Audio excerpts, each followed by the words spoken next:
And good morning. It's 10:05. This is the Monday edition of The Source. I'm Barbara Grant. Welcome to the day. It is beautiful out there.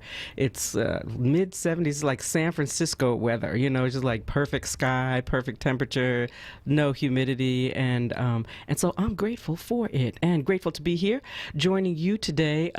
Want to discuss politics. It's the first Monday of the month, and so that's our regular political roundup. We will be joined, I'll be co-hosted through this hour with George Burrell, who is one of our ranking political analysts here in the city. Big political event for me last week were the Democratic presidential debates, and it was actually fairly entertaining. Night one, kind of the playoffs to me, and then night two, like the championship game. But we'll talk all about that. But it made me think about where we are here in Philadelphia as a people, and in our own march for political power and what that has netted us. We're going to spend most of the show dissecting that question. Joining us, as I said, our own political analyst, George Burrell, but also we'll be joined by a couple of other names that you know, longtime and consummate political campaign advisor for many, many years, and Maurice Floyd, and a relative newcomer to the political scene who made a big splash with a big victory this past primary election, Emmanuel Bussey. We're going to take a look at the early presidential race, the candidates, and ask you this question. Who do you like, in the presidential race after that first debate? How are you feeling about the Democratic field? So that'll take up most of our program today, but first we're headed into the 4th of July, and I always get this ambivalent feeling about the 4th of July. One of the questions I would like to have us as a listening family talk about is why you celebrate the 4th of July. I mean, and I'm not saying don't celebrate it. I'm going to probably throw some things on the barbecue too. Turkey burgers, stuff, you know, maybe a ear of corn or two, some carrots, and I'm sure somebody in my family is going to throw some ribs on the grill. But and we have the right to celebrate in this country because we have given so much to it. Although we have begun also to celebrate our real Freedom Day on Juneteenth, and I'm hoping that gets to be something that becomes like Kwanzaa for us, you know, just a regular day to celebrate our freedom in the day that we were actually freed. But as always, we have an ambivalent relationship with this country. And while I hope you have a great day, a fun day, a relaxing day, whatever you want that day to be, and enjoy your freedom that day. But if you have kids, I hope you spend just a little bit of time helping them to understand our relationship to the 4th of July. So as we head into that holiday in a few days, I want to play for you one of the greatest speeches ever made in this country. Before I do, though, I want to say hello to David Fritz, who's helping me out today. Good morning, David. How are you? I haven't seen you in a ton of time. Right? Yes, indeed. You're looking good. Thanks. Which is always important. Yeah. Feeling well, I hope. Yeah. Absolutely. Enjoying this great day. Oh, yeah. Isn't it? This is special. Nice. This is special. Well, so now, since you're here, I expect you to live up to the Kayla J tradition of playing great music in between, in and out of the breaks. Okay. So I know you're going to jazzify us here. All right. and we'll look forward to that. Okay. But I did want people to sort of spend some time thinking about the 4th of July and this idea of what to Black folks is the 4th of July. If you're celebrating the 4th of July, especially in this so-called birthplace of freedom, which it was for most of the country, we still have to always remember that on the 4th of July in 1776, Black people were enslaved, that we were a legal part of the apparatus of this government. So it wasn't just like there were a few plantations scattered here and there operating undercover. The government fully sanctioned our enslavement and with it the way that we were treated. And so our history is entangled with the root foundation of this country in a singularly different way. And on July 5th of 1852, Frederick Douglass gave a keynote address at an Independence Day celebration and asked the audience what to the slave is the 4th of July, because in 1852, slavery was still part of the law of the land. Douglass, as we know, was a powerful speaker, and he was often on the road like half the year to give lectures on abolishing slavery. And so this speech was delivered at an event commemorating the signing of the Declaration of Independence held at the Corinthian Hall in Rochester, New York. It was a scathing speech in which Douglass stated, "This is the 4th of July It's yours, not mine. You, as white people, may rejoice, but I, as a black person, must mourn. And so I'm going to hook up for you, and I think I got it hooked up, David, a segment of that famous speech that was read by Ossie Davis and is just a stunning, I think, trigger for us to think about and maybe talk about this question about why we're celebrating the 4th and maybe how we might make it a little different. So I'm going to give this a try, David. Ossie Davis on the 4th of July. The meaning of July 4th for the Negro. The papers and placards say that I am to deliver a 4th of July oration. This certainly sounds large and out of the common way for me. It is true that I have often had the privilege to speak in this beautiful hall and to address many who now honor me with their presence. But neither their familiar faces nor the perfect gauge I think I have of Corinthian Hall seems to free me from embarrassment. The fact is, ladies and gentlemen, the distance between this platform and the slave plantation from which I escaped is considerable, and the difficulties to be overcome in getting from the latter to the former are by no means slight. That I am here today is, to me, a matter of astonishment as well as of gratitude. You will not, therefore, be surprised if in what I have to say I evince no elaborate preparation, nor grace my speech with any high-sounding exordium. With little experience and with less learning, I have been able to throw my thoughts hastily and imperfectly together. And trusting to your patient and generous indulgence, I will proceed to lay them before you. This, for the purpose of this celebration, is the 4th of July. It is the birthday of your national independence and of your political freedom. This, to you, is what the Passover was to the emancipated people of God. It carries your minds back to the day and to the act of your great deliverance, and to the signs and to the wonders associated with that act and that day. This celebration also marks the beginning of another year of your national life and reminds you that the Republic of America is now 76 years old. I am glad, fellow citizens, that your nation is so young.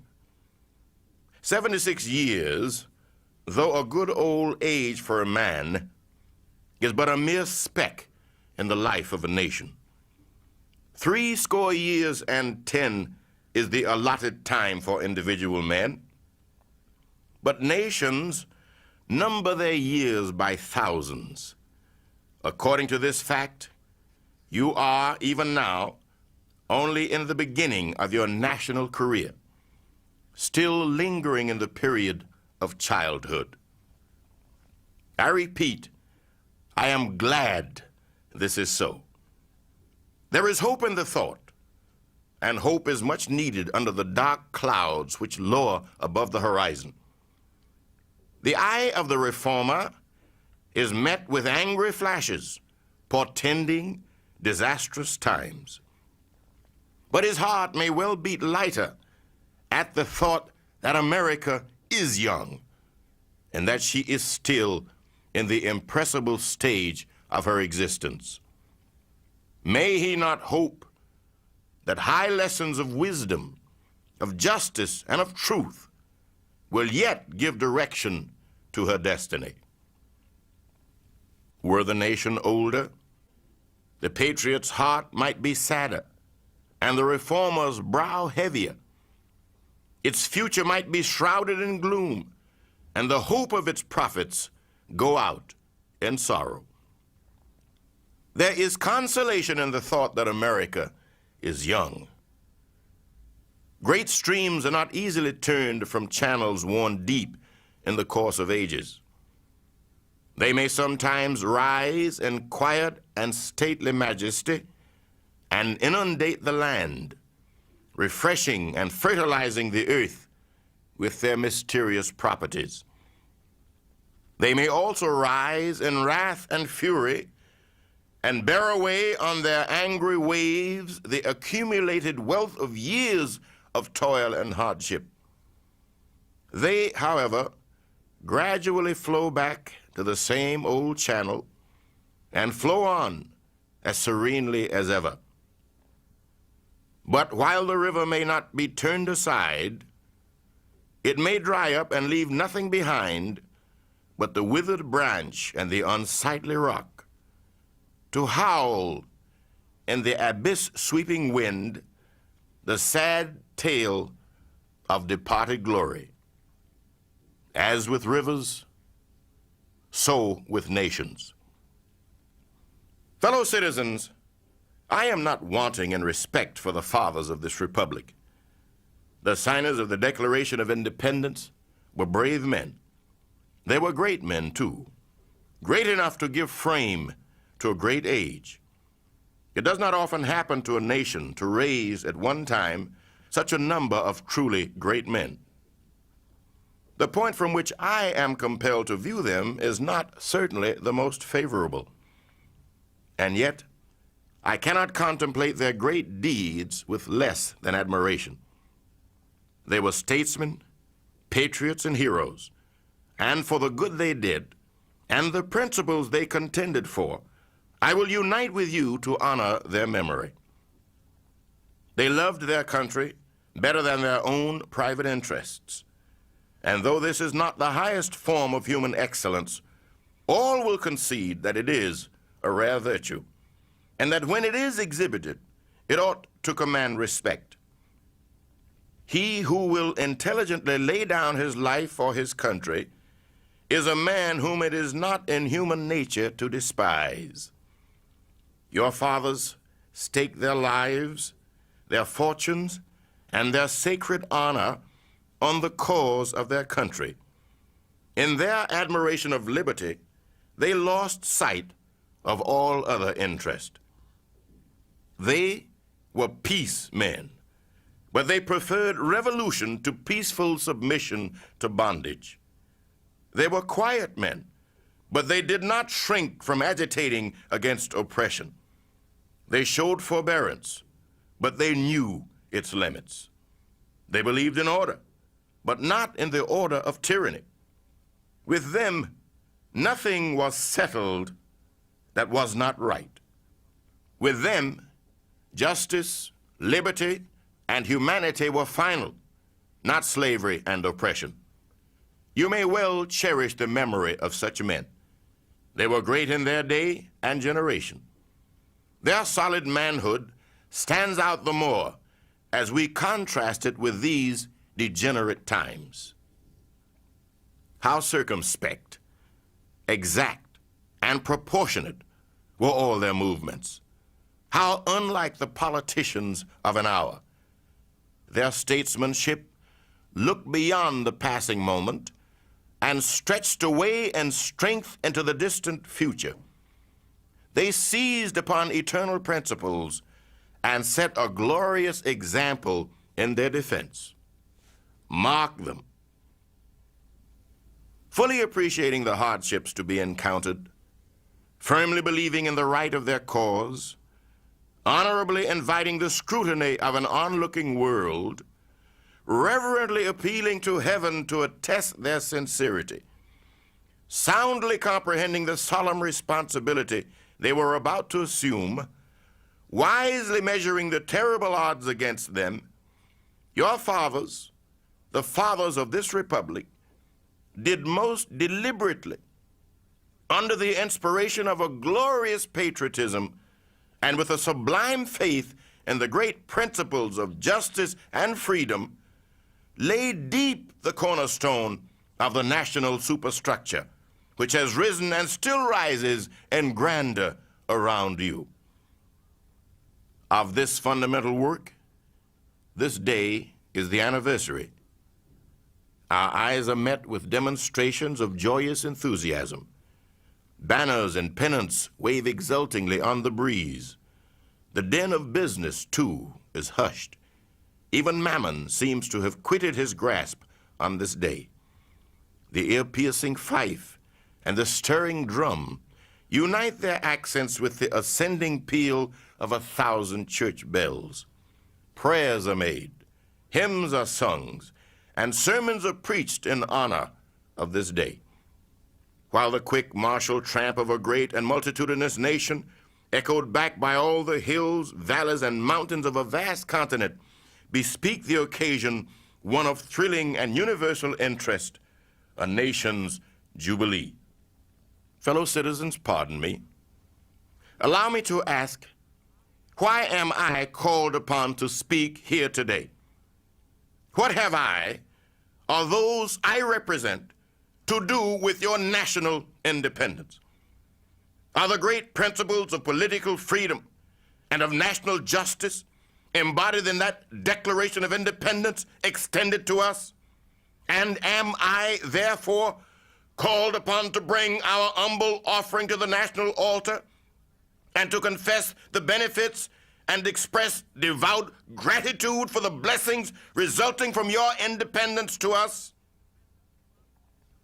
Would to God, both for your sakes and ours, that an affirmative answer could be truthfully returned to these questions. Then would my task be light and my burden easy and delightful. For who is there so cold that a nation's sympathy could not warm him? Who so obdurate and dead to the claims of gratitude that would not thankfully acknowledge such priceless benefits? Who so stolid and selfish that would not give his voice to swell the hallelujahs of a nation's jubilee when the chains of servitude had been torn from his limbs? I am not that man. In a case like that, the dumb might eloquently speak, and the lame man leap as an hart. But such is not the state of the case. I say it with a sad sense of disparity between us. I am not included within the pale of this glorious anniversary. Your high independence only reveals the immeasurable distance between us. The blessings in which you, this day, rejoice are not enjoyed in common.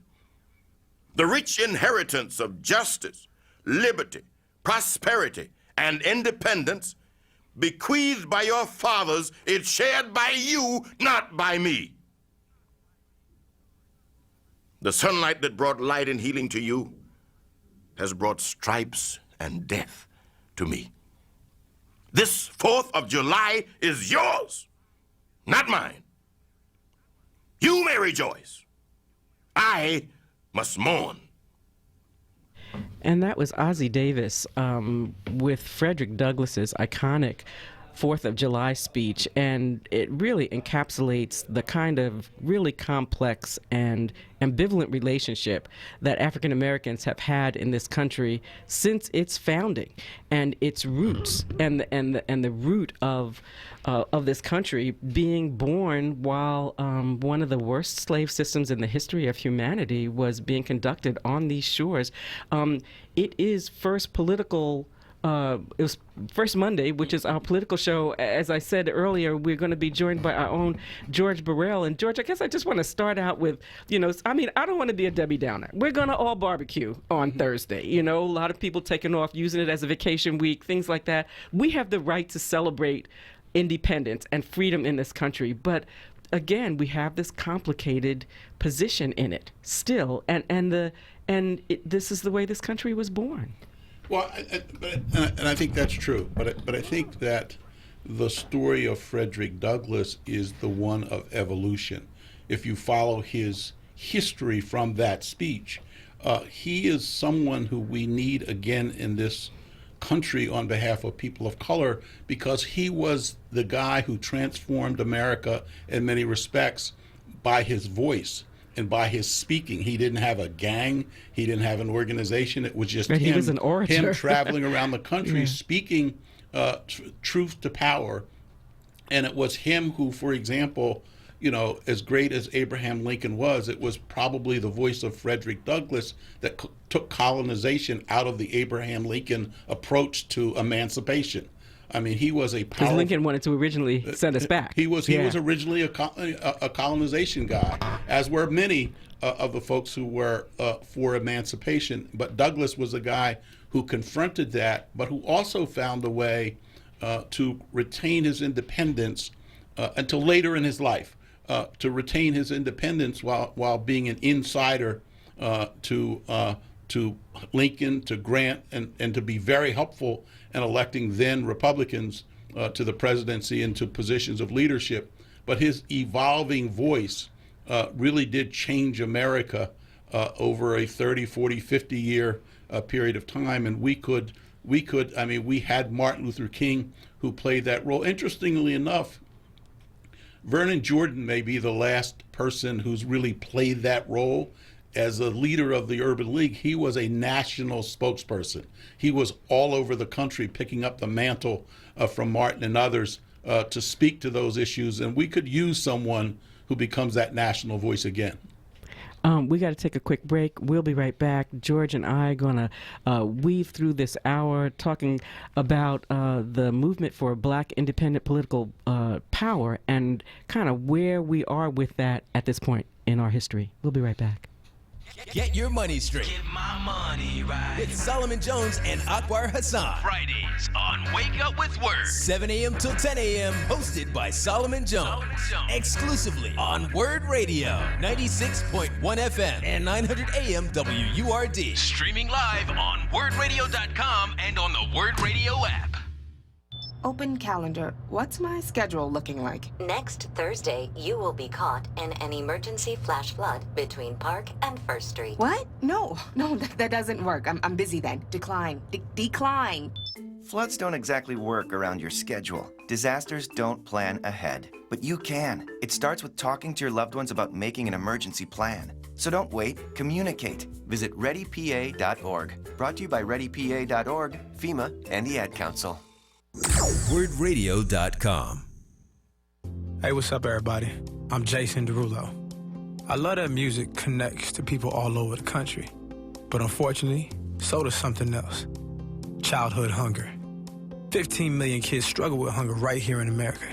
And yet, every year, billions of pounds of surplus food in the U.S. go to waste instead of going to the children in need. Feeding America is working to change this. The Feeding America nationwide network of food banks rescues this surplus of food to help provide meals to families in virtually every community in the United States, including yours. But they just can't do this alone. Join me in the fight against hunger in America. For more information on what you can do to get involved, visit feedingamerica.org. That's feedingamerica.org. Together we can solve hunger. Together, we're Feeding America. A message from Feeding America and the Ad Council. You're listening to The Source On Word Radio. 96.1 FM and 900 AM WURD.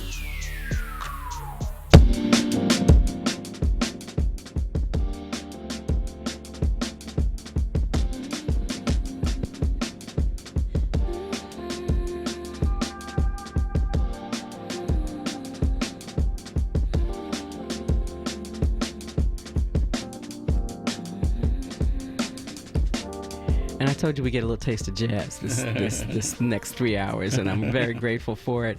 Thank you, David.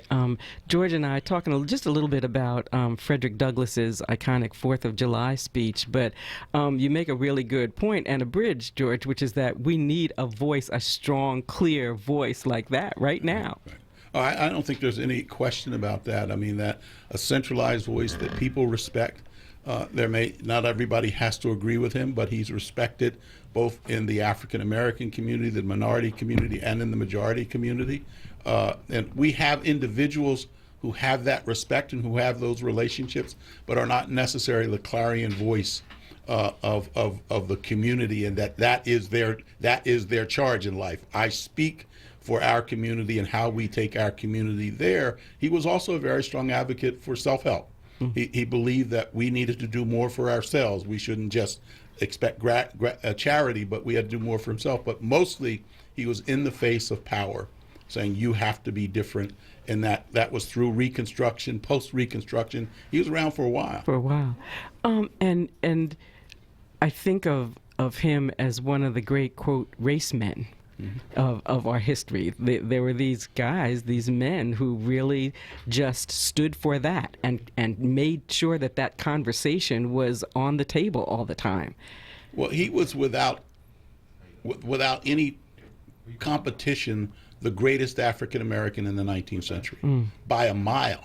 I mean, by a mile. And there were some significant folks back there, but his voice for 50 years, I mean, escaping from slavery, no education, self-educated. I mean, that he ended could up at Harvard. That he could become who he became is just stunning. Yeah. So I think that his example is the foundation for what later became the civil rights movement, and a human rights movement, and here in Philadelphia, the awareness that we needed to seek our own kind of political power, and so we want to go back and do a little bit of history, and just as a personal example, my first political experience was on the corner of, I think it was 54th and Walnut, as a poll worker for Hardy Williams, and I knew nothing about it. I just was kind of interested, and all of a sudden I found myself signed up as a poll worker, but that era and that the symbolism of Hardy running was something that was transformative for me personally, but transformative in the life of Black people in this city. So not trying to get you to clock your age here, but wanted you to just take us back to the beginning of that movement for Black political empowerment and what motivated it. Well, I think that the movement was an understanding that African Americans needed to get independent political power that was not gifted to them through the party. There were a number of African Americans in elected office back in the 1960s, but most of them, if not all of them, not most of them, all of them really were by and large products of the party and the party movement. Dating both of us, when we were in undergraduate school at Penn, I became aware of the movement that was started by Wilson Goode, Hardy Williams, I forget the guy who was a principal in education who moved to Maryland, and John White Sr. when they started the Black Political Movement, which was Black Political Forum, which was their commitment to trying to begin independent politics. Dave Richardson grew out of that. Hardy again grew out of that, and that was really the start of independent Black politics in Philadelphia. John White Jr. ran for city council and lost to Rose Toll.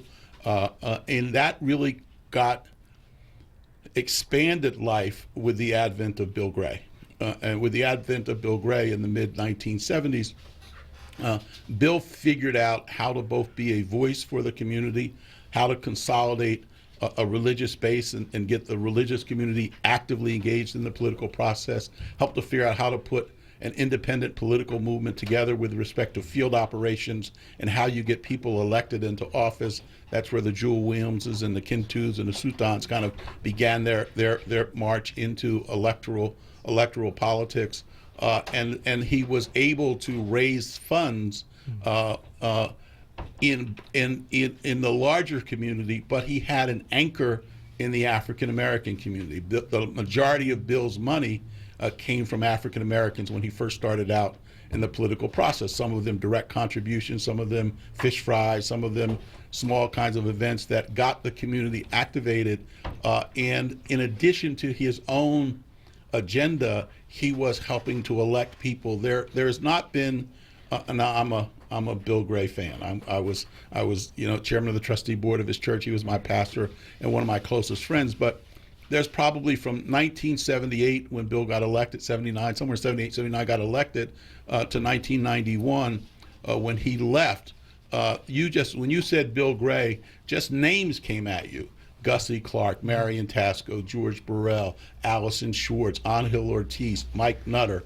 I mean, all of those people grew out of that movement, and others got Roxanne Jones, and others in a very diverse population. It wasn't just his buddies.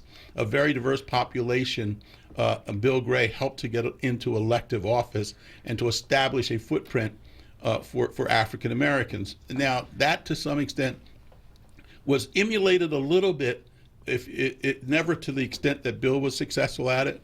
But I think Congressman Fattah obviously put together a network of individuals, Vincent Hughes and Kirk Jones and Blondell Reynolds Brown and others who kind of grew out of his movement. Tony Williams has done that a little bit with Kenyatta Johnson and Joanna McClinton and Jordan Harris, but no one to the extent that Bill did it, and for people who were not just inside his footprint. I mean, they weren't just all in his community. Some of them were competitors of his. And that really gave life to an independent political movement that has lost some of its energy. I think we're beginning to see it kind of rekindle a little bit now, but lost some of its energy because once you get to be an insider, you want there are all these rules and things like that. Yeah. Well, it's not just the rules, but once you get to be an insider, you then start to work with the party. So over the last 15, 20 years, we've worked with the party, and in our definition of independent politics has been I control my footprint. So I decide who gets elected in my turf. And as long as they don't bother me with who gets elected in my turf, I won't bother them with who gets elected in their turf. And we need someone to consolidate leadership. I think that Congressman Evans has some potential to do that. Has demonstrated with the work that he did up in Ogontz in the area as appropriations chairman and as a state representative. I think he has the ability to do that. At the end of the day, though, you have to have the inclination to do it. It's hard work, and it's particularly hard work now because of the breakdown of that kind of independent political movement and clear leadership, and back through that period. I should leave this out because the movement was complemented by varying power sectors doing good things at that time, so that Sam Evans and Dolores Tucker and Charlie Bowser weren't necessarily a part of the Bill Gray crowd, but they were all pulling their oars in the same direction, trying to expand political power, trying to expand opportunity for people of color. One of the shortcomings of that movement was that those cliques never really consolidated their power. They were always a little bit in competition. That continues to be a problem to this day, but there was a clear body of leadership. As I say, you look at Sam Evans and you look at Dolores Tucker and you look at those folks, they were a clear group. If you looked in the media world, there was Mary Mason and there was Georgie Woods and there was Asa Moore and there was Claude Lewis, you go to the Tribune and the Tribune was there. I mean, you had a power sources, powerful voices in each sector who around politics communicated with one another, but didn't necessarily communicate with themselves around substance.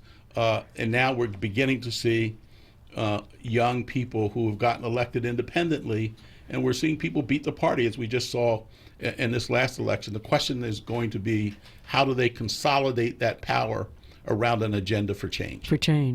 And you've touched on some of this in terms of who the key players are and things like that. What do you think their major contributions were? I mean, we're pretty clear that one of Bill Gray's big pieces was to consciously expand the number of people and opportunities for folk in politics. And I also, whenever I look at 30th Street, I think of Bill Gray, that they were like concrete contributions that these men and women made throughout their careers.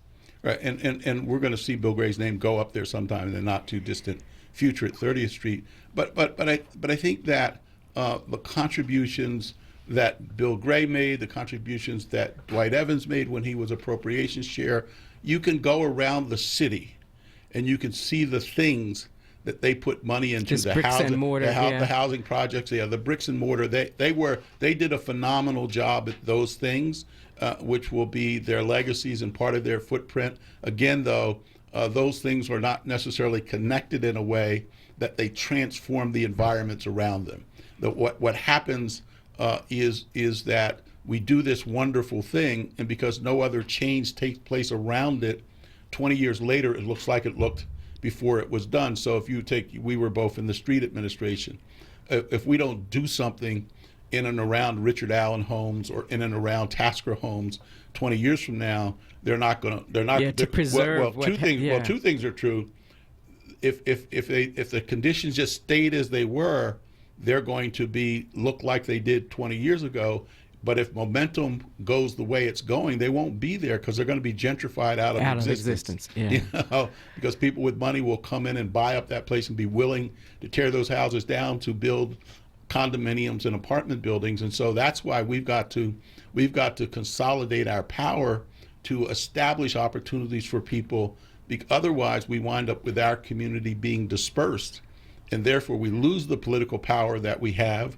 People moving out of the city, people losing interest in the political process, and so we get dispersed, gentrification, changing the dynamics in districts, and so that it will be harder to elect people of color, and people in our community are putting less and less resources into a process that's becoming more and more expensive. And so, when you look back and think of the successes of the movement, what do you think was the success and the legacy of this movement? And I mean, maybe the question is, it was a movement. It felt like a movement to me at one point, but not so much anymore. Well, I think there is still components to a movement, but I think at the end we have, you've heard me say this before, I think we assumed that if we achieved political power, which is what we pursued, that good outcomes would follow.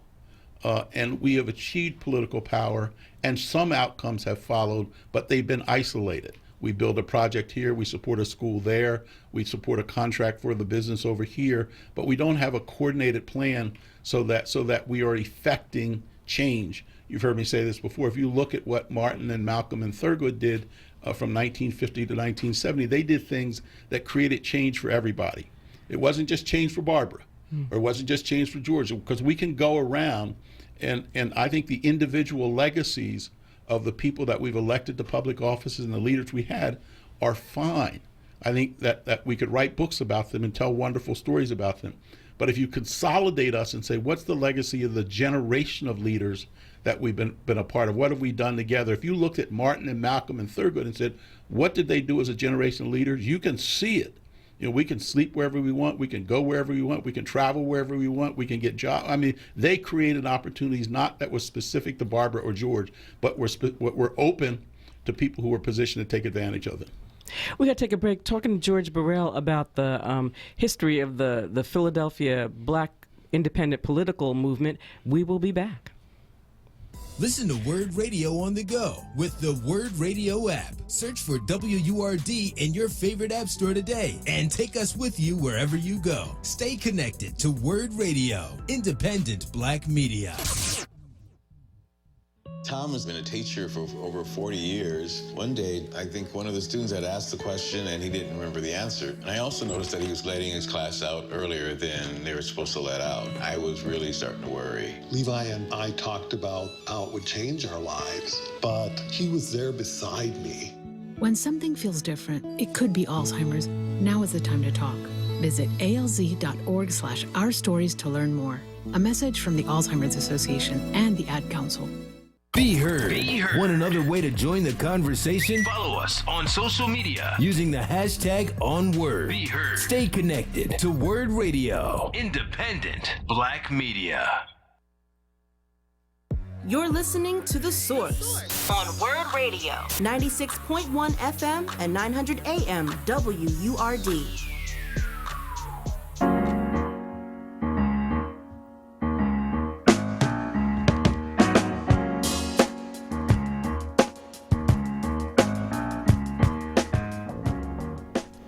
Talking about independent Black political power, you can join us at 215-634-8065 or 866-361-0900. We also, started off the show talking about kind of the foundations of that movement way back in the 19th century with Frederick Douglass and his iconic 4th of July speech. We will take calls on any of those topics. But George, we're talking about kind of the legacy of a movement that kind of we grew up with here in Philadelphia that also happened in the context of the civil rights movement, of Martin, of Malcolm, of Cecil Moore, and thinking that this legacy now could be described in one-offs, but not necessarily a change for all Philadelphians, especially when we look at a 26% poverty rate and how people are really struggling in this city today. Yeah, I think we can't lose sight of the fact that the movement, the success of the movement is defined. You hear me, I always say this all the time, but I'll say it in a positive context today. That movement did in fact produce 3 African American mayors. It has produced an environment where African Americans can run the school district or the housing authority, where African Americans are getting jobs that they didn't get before. Part of the problem, though, is, and this is just my opinion, and others may disagree with this, too many of us who have gotten those positions have seen getting the position as the end, as opposed to getting the position was the opportunity to be a change agent. Too often when people get positions inside the government, inside corporations, they all of a sudden begin talking about we. They win in representing us. They win in representing us, and then all of a sudden they become we, and explaining why, for example, there are a tremendous number of corporations who really do good things in the city of Philadelphia, but they do good things mostly with charitable and foundation dollars, and it's as much a branding opportunity as it is change agent. We could do much more with poverty and some of the other issues that challenge our communities and other communities if those corporations decide to consolidate those dollars and spend it focused on poverty, spend it focused on workforce development, spend it focused on illiteracy, so that you could really effect measurable change where you can see that it's not just changing individual lives. Because we measure by, if we help 50 people, it's that old great spiritual, if I can help somebody along the way, then my living shall not be in vain. And that's true.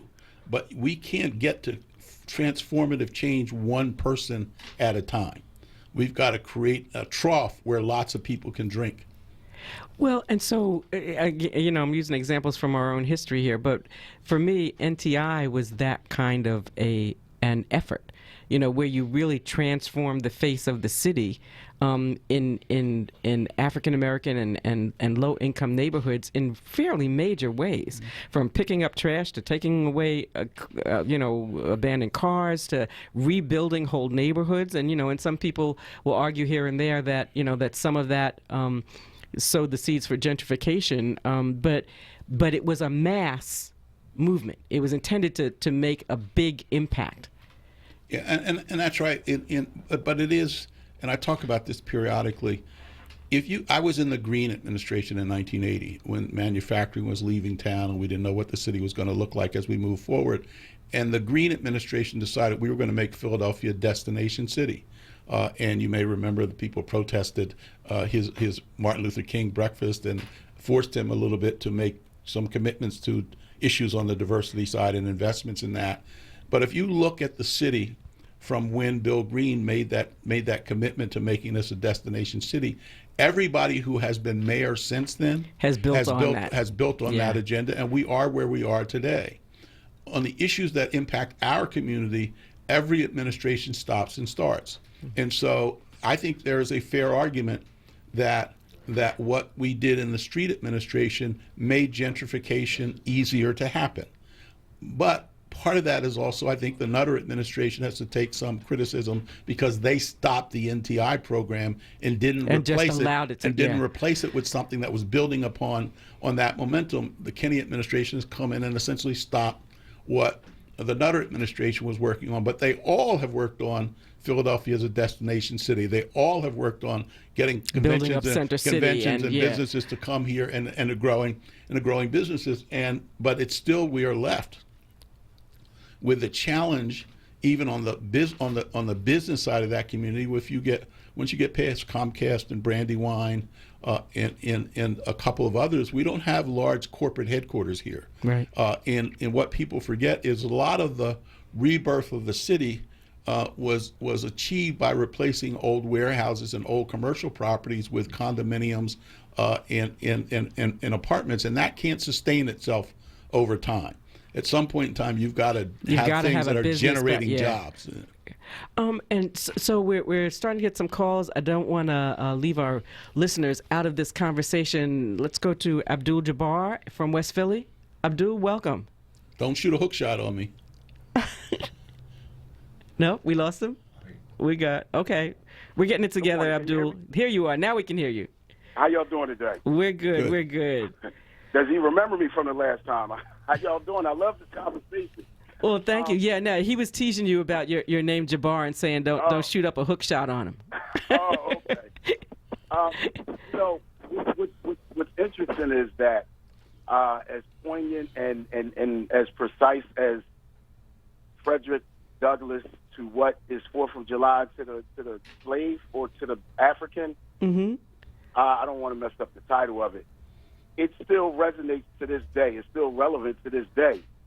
I think about how I listened to speeches from Malcolm X, from Marcus Garvey, from Dr. Martin Luther King Jr., Kwame Ture. Listen, there's issues are still relevant to this day. And then I think about the Dred Scott decision, how it is ignored. And I'm wondering, when are we going to come to the understanding that as an African descendant in this country, we are not afforded citizenship? Therefore, the issues that are continuously plaguing our community, I mean, with the areas where we reside, where we build our family and we commune, going to continue if we don't address this issue with the country's constitution and how they are addressing us and seeing us and our movement. Other races are coming here. I live in a diverse community in Upper Darby, and I'm watching other people from around the world thrive, gaining property, gaining, businesses, building assets, and they're not even being, I guess, confronted with the issues of police brutality to the extreme level that we are. And I want to know if you can incorporate that in your conversation, because if that doesn't happen, if this document, this United States Constitution, right, that had an amendment that was supposed to give us the right to be treated humanely, to be looked at as people that were worth treating better than a dog. If that document does not change in its verbiage, then I feel that we will be revisiting those days of old, because if you watch it, it's continuously happening, and it's not just police that's doing it. Regular citizens are taking it upon themselves to treat us in that way. And I'll leave it at that, and you guys can elaborate. Have a good day. Nice holiday. Well, thank you. And we're sitting here with a lawyer, and we're talking about like going back to some fault in the Constitution that just kind of originally and continually make things different for us, that leave gaps in which we can be treated as second-class citizens, or in the case of slavery, as less than human. Well, I don't disagree with that, but I'm going to make this case. Forget the law decisions for a moment, because those are different. But most of the laws that have been passed, the constitutional amendments, the laws that have been passed by the federal government, the laws that have been passed in local communities, are laws that we advocated for, that we said if we get these laws, something will change. We have gotten many of those laws. So the verbiage has changed. I mean, what they say have changed, but what we have failed to do is consolidate the power that's available to us to force outcomes. We don't, but because, as we said earlier, because we have these cliques and these fights among and between ourselves, we don't we don't make the demands that I think we should make. For example, I was going to save this for later on, and I'll probably repeat it later on. But if you look at the Tea Party, if you look at the NRA, you look at those folks who are anti-abortion, who are fighting Roe v. Wade, they have a default line. They have a fundamental issue, and if you're not with us on this fundamental issue, we're not going to be with you. And we're willing to suffer the consequences of not being with you. We've never been willing to do that. There is no default line within the African American community where the 9 members of the Philadelphia City Council, African Americans on City Council, say, we have to have this, and if we don't get this, we're not giving you the votes you need to get anything else. The 50 plus members in the Congressional Black Caucus need to have a default line. There's nothing that can happen, almost nothing that can happen, and at least in the House of Representatives, that they don't get without on board them. that they don't get on board with. Our businesses, we have to begin drawing some default lines and say, we have to have this. We have to begin to say to the corporate, to the private sector, we're going to stop doing business with you unless you address these issues in our community. And we don't do that in some part because our power is derived in a bifurcated fashion. The earlier power was really delivered through African American votes, and to a significant extent through African American money and African American organizing and campaigning. Mm-hmm. We are in a period where at least the money is more or less coming from other sources. Less of it is coming from African Americans. So sustaining yourself and sustaining positions of power and leadership in legislative bodies and winning mayor's offices is more complicated today than it was some time ago. And yet we have more economic power, do we not?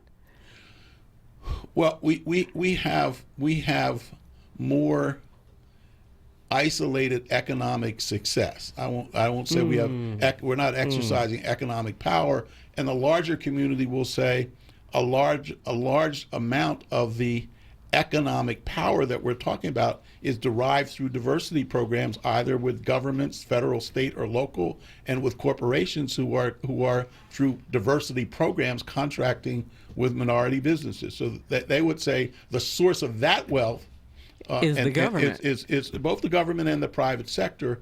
And there's a constituency out there, a business constituency out there, who is anti these programs because their argument is, let's just make a general statement. If you have across the private sector and across the public sector, a 25% participation requirement. There are companies out there say, I've already made a 25% sacrifice of business that I would otherwise be able to get. And now you want me to do more? Why? George Burrell making an interesting point. We got to take a break. We'll be right back. EcoWord. Wednesdays on Reality Check with Charles Ellison. 4 p.m. till 7 p.m. Right here on Word Radio. And WordRadio.com.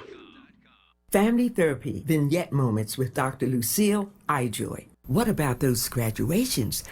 Great occasions, wonderful memories, proud day, graduations for students young and old, proud day for families, smiles. It's graduation day at last. Tears, deep breathing, standing tall. Everyone, thank God it's graduation day. Some folks laughing, some screaming.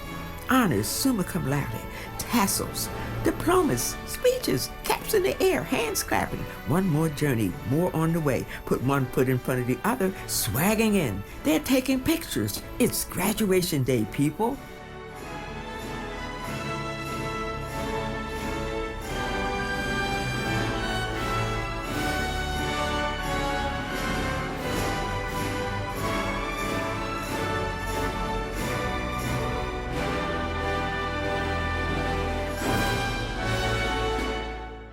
We are Progressive and proud and interactive. Follow us on Twitter, Instagram, and YouTube at onWURD.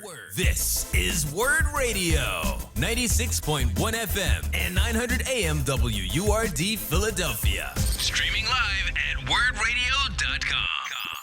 You're listening to The Source on Word Radio. 96.1 FM and 900 AM WURD.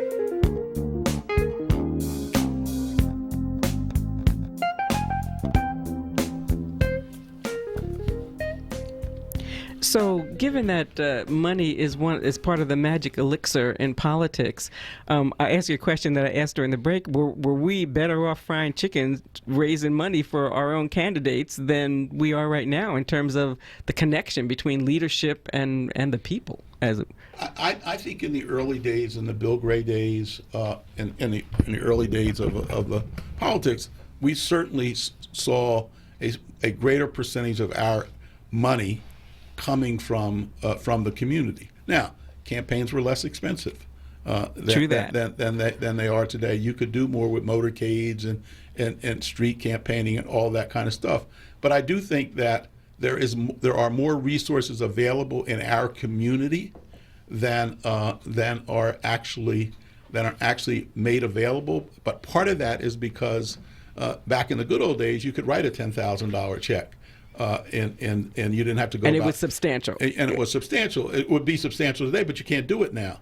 I mean, you can do it in state government because there are no campaign finance restrictions. So the way people become influential in the political process now is they become bundlers. They go out and raise a bunch of money for folks, and they become the relevant players in the political process. And we don't really have political bundlers in our community. So when I first got started in the Bill Gray world, there was me, there was Ober Kernodle, there was Ron White. There were those of us who could go out and raise a significant amount of money for the people that we've supported. There are not as many of those today, and the places where there are people, the places where they get the money is different. So we're going to start to turn our attention to the presidential candidates in a few, and we'll be joined by our first guest in a minute. But I guess one of my questions for sort of where we are and whatever state our leadership is in is how we find our power base inside the party, how we find our power base, as Democrats, or is it time for us to be a little bit more independent?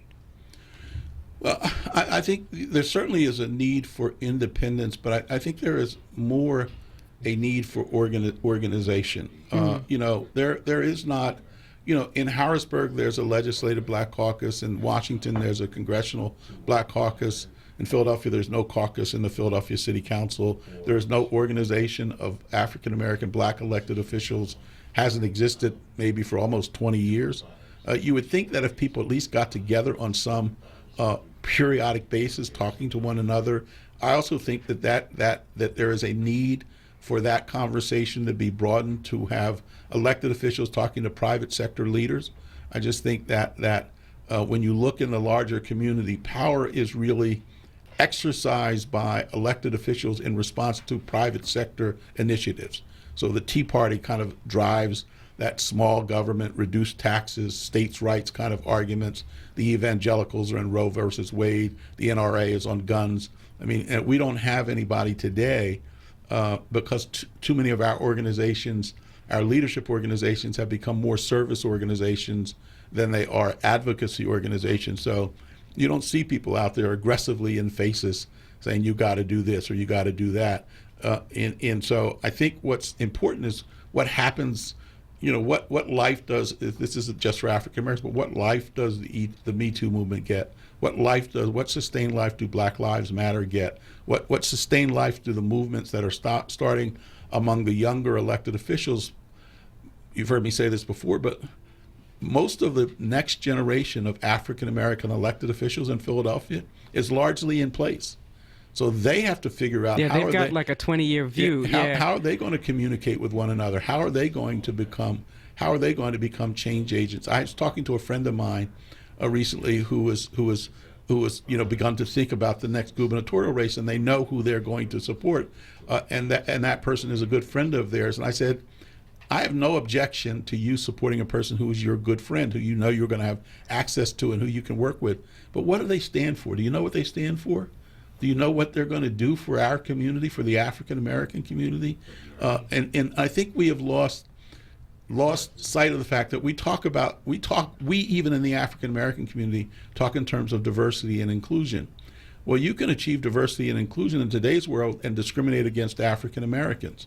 And so we need to be talking more about what are people going to do. And most elected officials who talk about diversity and inclusion talk about that wide spectrum. In a very broad way. And we need to be narrowing down, what are you going to do for the African American community? How are you going to address 26% poverty? How are you going to address the education situation in our community? How are you going to address the violence issues in our community? How are you going to create jobs and illiteracy? And we got to be more specific about that, because you could, for example, have an anti-poverty program in the city of Philadelphia that began to reduce poverty, let's say 2% a year over the next 5 or 6 years, and that 2% a year could have no impact on the African American community whatsoever. At all. And so we got to be more specific about what our asks are and what our expectations are.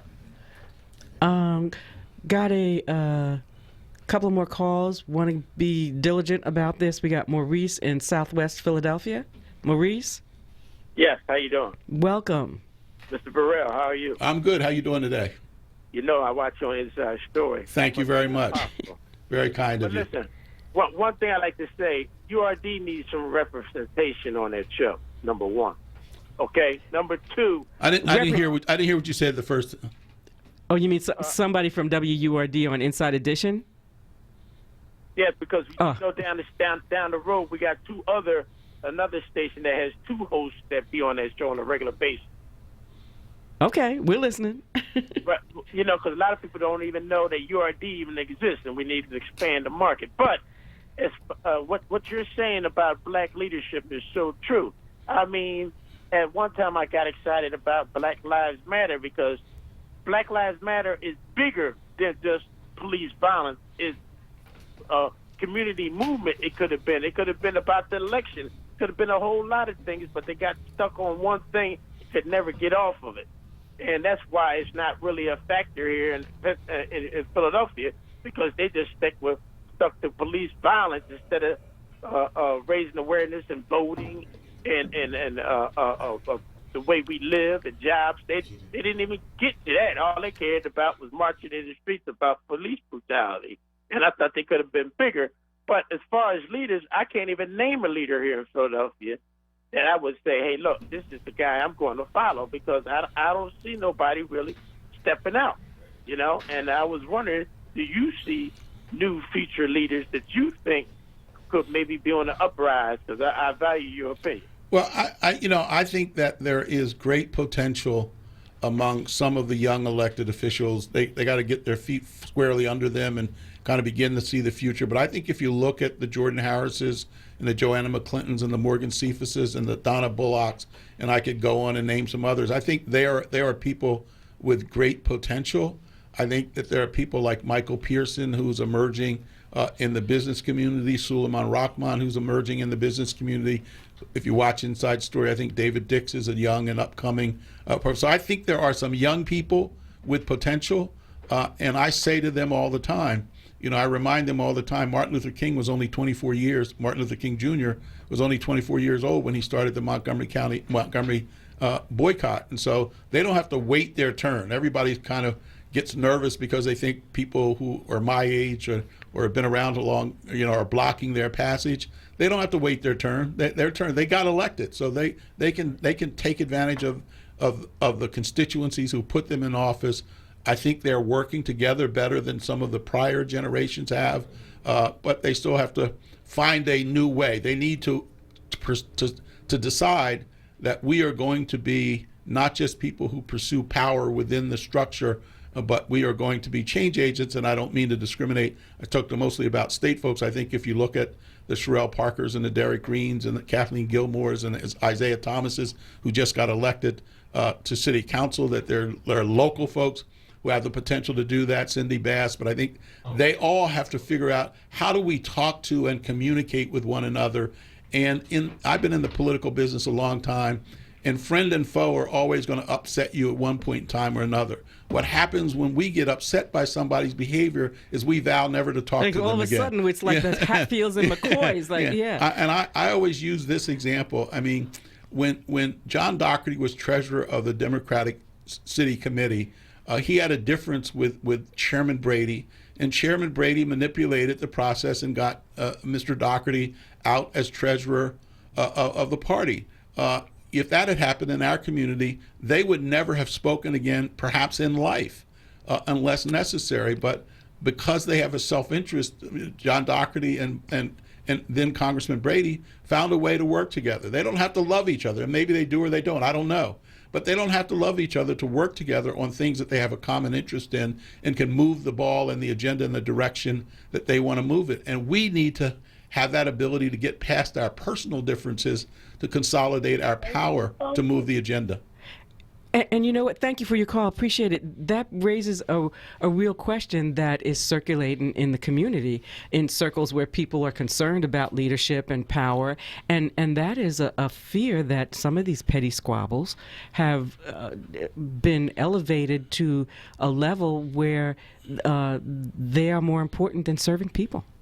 Well, you know, I won't necessarily go so far as to say it's more important. I think the people who are there, even the people who get into these squabbles, I think want to serve people.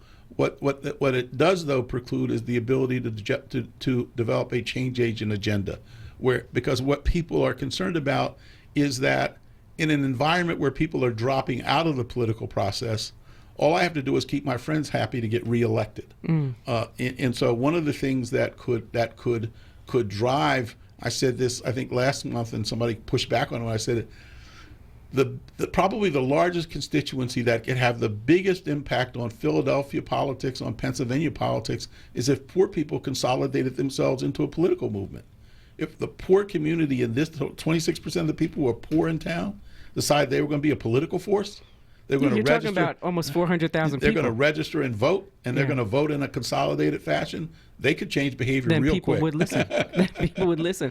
Someone who has had a major impact on the primary, and it was surprising to me because I really wasn't familiar with this young brother, was a group that called themselves a different kind of Democrat, and was led by a young man named Emmanuel Bussey, who I believe is on with us right now. Emmanuel, are you there? Yes, I am. Welcome to our political discussion. Every first Monday, we solve the problems of the world, except that we find that the next Monday we still got to talk about it. but I was very, very impressed with your operation, if you will, during the primary this last time, and I loved the chant that I would go to a corner or see a video on social, and it was saying different kind of Democrat. He's a different kind of Democrat. She's a different kind of Democrat. You're a different kind of Democrat. What is a different kind of Democrat? Well, thank you for having me. Thank you for inviting me. And I love talking about a different kind of Democrat. I'm really excited about this new energy that we bring to the political forum and spectrum. A different kind of Democrat is just somebody that's bold and aggressive, and somebody that puts people first and party second. We don't really care about your party affiliation. We really just care about getting things done.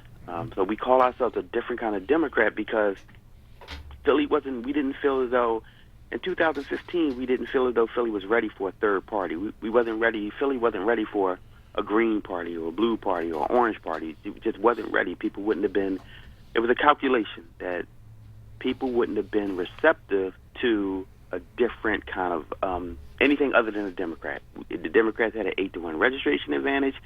People tune out if in the era of the Republicans acting, kind of weird. People tune out if you say you're a non-Democrat. So what we said was, okay, we got a problem with the Democratic Party. They take us for granted. We got a problem with the Republican Party. They totally dismiss us. We're going to be a different kind of Democrat. We're not going to care about party. We're not going to care about, who you're affiliated with. We're just going to care about getting things done. So in 2015, if you remember, we had a black political summit. That was Jerry Montezire, Bilal Qayyum, Shantae Love, Reuben Jones. A bunch of us came together and had a black political summit. And what we wanted to do was come up with recommendations that every political candidate that was running for office, city council or the mayor, would sign off on these recommendations. And if I'm elected, I am going to do these things. So in April, we called it the 411 Summit because it was happening on April 11th. So it was the 411 Summit. So we say, what's the 411? The Black Political Summit. So we had this Black Political Summit. 5 of us kind of organized it, put it together. 200 of us went to Dobbins for 2 days, got in classrooms, hammered out all different kinds of recommendations on a lot of different subjects like education, economics, infrastructure, handed out these recommendations. We had about 100 of them. So we picked the top 3 from every committee, and the violence one, I think the criminal justice one, they couldn't get along. They kept fighting. So it's so funny. I love saying that. We understand. The committee on like violence or criminal justice, whatever that was, whatever that committee was, and I'm not. So you should have called it the Peace Committee. Yeah. Right? They could not get along. I think they was about to fight in the at the summit. I tell that story because I got to add some levity to it because it's boring if I don't say it. But they couldn't get along to come up with the 3 recommendations. So we had 31 because they couldn't come up with 3. So we just picked one from them. So we had 31 recommendations. Gave it to the mayor, or every mayor candidate, Doug Oliver, Kenny, Street, everybody, all the 5 candidates, all of them signed off saying, okay, I will do these 31 things. Gave it to all city council members. Some city council members signed off on 31 because they said, no, I can't do that one. But, for the most part, all of the minority candidates pretty much signed off on the recommendation. So, all during that process, and I'm all this time I've always been everybody's younger brother. I've been Bilal's younger brother. I've been Bruce Crawley's younger brother. I've been because I'm the IT guy, so I always did all the IT, fixed their stuff, solved the IT problems. I was everybody's little brother. But at this summit, I said, all I want to do is take somebody out. Tell me who to take out. Which candidate do you want me to get unelected? Because I wanted to. I felt as though unless we held elected officials accountable, that nothing was going to change. Unless they believed that there was going to be some level of accountability if you don't do the will of the people, that they were never going to change. So all I wanted to focus on, when I say I, my group that did it was called Professionals for Progress. And all we wanted to focus on was who to come after. And I remember Jerry Montezire at the time, may he rest in peace, he kept looking at me and laughing. And now that he passed, I realized why he was laughing, because I think I reminded him of himself earlier, because I just wanted to fight. I wanted to take somebody out. Yeah, Jerry was a fighter, no question. And in the context of our conversation today was an integral part of this independent black political power movement. And I think George has a question for you, but I hear you in terms of accountability, and that is a different way to look at how African Americans have participated in politics. Yeah, and I would love to hear George's question, but it's twofold to accountability. Like, we had a different strategy even about holding them accountable. So what we decided in 2017, after we formed a different kind of Democrat in 15, to hold them accountable, we said, we're going to try something different. Because Sharif Street, who helped found the organization in 2011, Sharif C. said, you know what, Manny, we always coming at elected officials when they do something wrong. We never really praise them or support them when they're trying to do something right. So we said, okay, let's take that strategy. So we got elected officials together and said, you know what, we're going to support you, right, wrong, or in between. We're going to get behind you. We're going to pick candidates and to support, and we called it the 9 and 19, right? Because in city council, because when we kept getting city council members on the phone or conferences or meetings, they kept on saying, you need 9 votes. You need 9 votes. Like, the overwhelming theme of council members was, you need 9 votes to get anything done. So what we said in 2017 was, you know what, let's get them 9 votes. Because if we get them 9 votes, they have no excuse to not get stuff done. Let's get them 9 votes. So you got behind the at-large races, the district races, and to support council people and make sure they either got in or stayed in. Yep, 9. We picked 9. Maria Quinona Sanchez, David O., who's a Republican, Curtis Jones, Blondell's Reynolds Brown, but she's retiring, so we supported Kathy and Isaiah and Derek Green and Alan Dom, Mark Squilla. We picked 9 candidates and got behind them. And any one of them we thought would have a little trouble, we put a little more energy behind. But we got our 9 and 19 elected. All 9 of our 19 got elected. And so now, for the first time, and I'm gonna really emphasize this, in the next couple months, but when in January, we will have 9 black people on city council. That has never, ever happened before, ever. And then in January, not only will we have 9 black people on city council, we will have 12 people of color on city council. That makes you a veto-proof, super-duper majority, even the mayor can't stop you kind of city council. You think about it. You have 12 people of color on city council. Like, after January, you can't, like, this is a strong mayor town, right? The mayor can bully city council, really. But after January, they have no excuse not to be able to get things done. And we were at war with Darrell Clark. Like, we really were at war with Councilman Darrell Clark. And that's my best buddy, longest friend on council. But we were at war with him because we wanted council to, to move in a more aggressive act with a sense of urgency. So in February, after warring with Darrell Clark for like a year, we kind of made peace in February. We sat down for 2 hours. We hammered out all our disagreements. We agreed to move in this area. He actually exceeded our expectations because we wanted the city to fund anti-violence groups on the ground, non-traditional groups that was going in there talking to shooters, going in there and getting in between gunfights. Like, we wanted to fund those kind of people on the ground. And they just wouldn't do it. And we couldn't understand why they wouldn't do it. So we was really at war with them. We wanted them to move the parking authority legislation out of committee. Like, why would you not want to discuss taking back on-street parking? And Bill Greenlee was just holding it up in the committee because he felt like it. So we were at war with, Council President Clark. And we sat down for 2 hours, because people just think we just yellers and screamers, but we're really not. We every Sunday and Wednesday, we on a web conference or even meeting in person for an hour and a half to discuss our strategies for 2 hours, 2 times a week. And we came to an agreement with Clark, and Councilman Clark, he moved the legislation out of that committee. He exceeded our expectations. We only wanted $2.5 million for anti-violence groups. He said, I'm going to propose that the mayor put in 4.6 as a line item in the budget. We didn't even know what the heck that was, but, he said he was going to do it. And so we moved on a lot of areas. We wanted them to move on housing. They passed 9-8, a housing bill to infuse $20 million a year for the next 5 years. And if you remember, that was a construction tax bill, add a 1% construction tax to all construction so you can pay for affordable housing and get people houses fixed up. And it passed 9-8. And so you're doing a head count, and this is, as I understand it, is the job of the whip.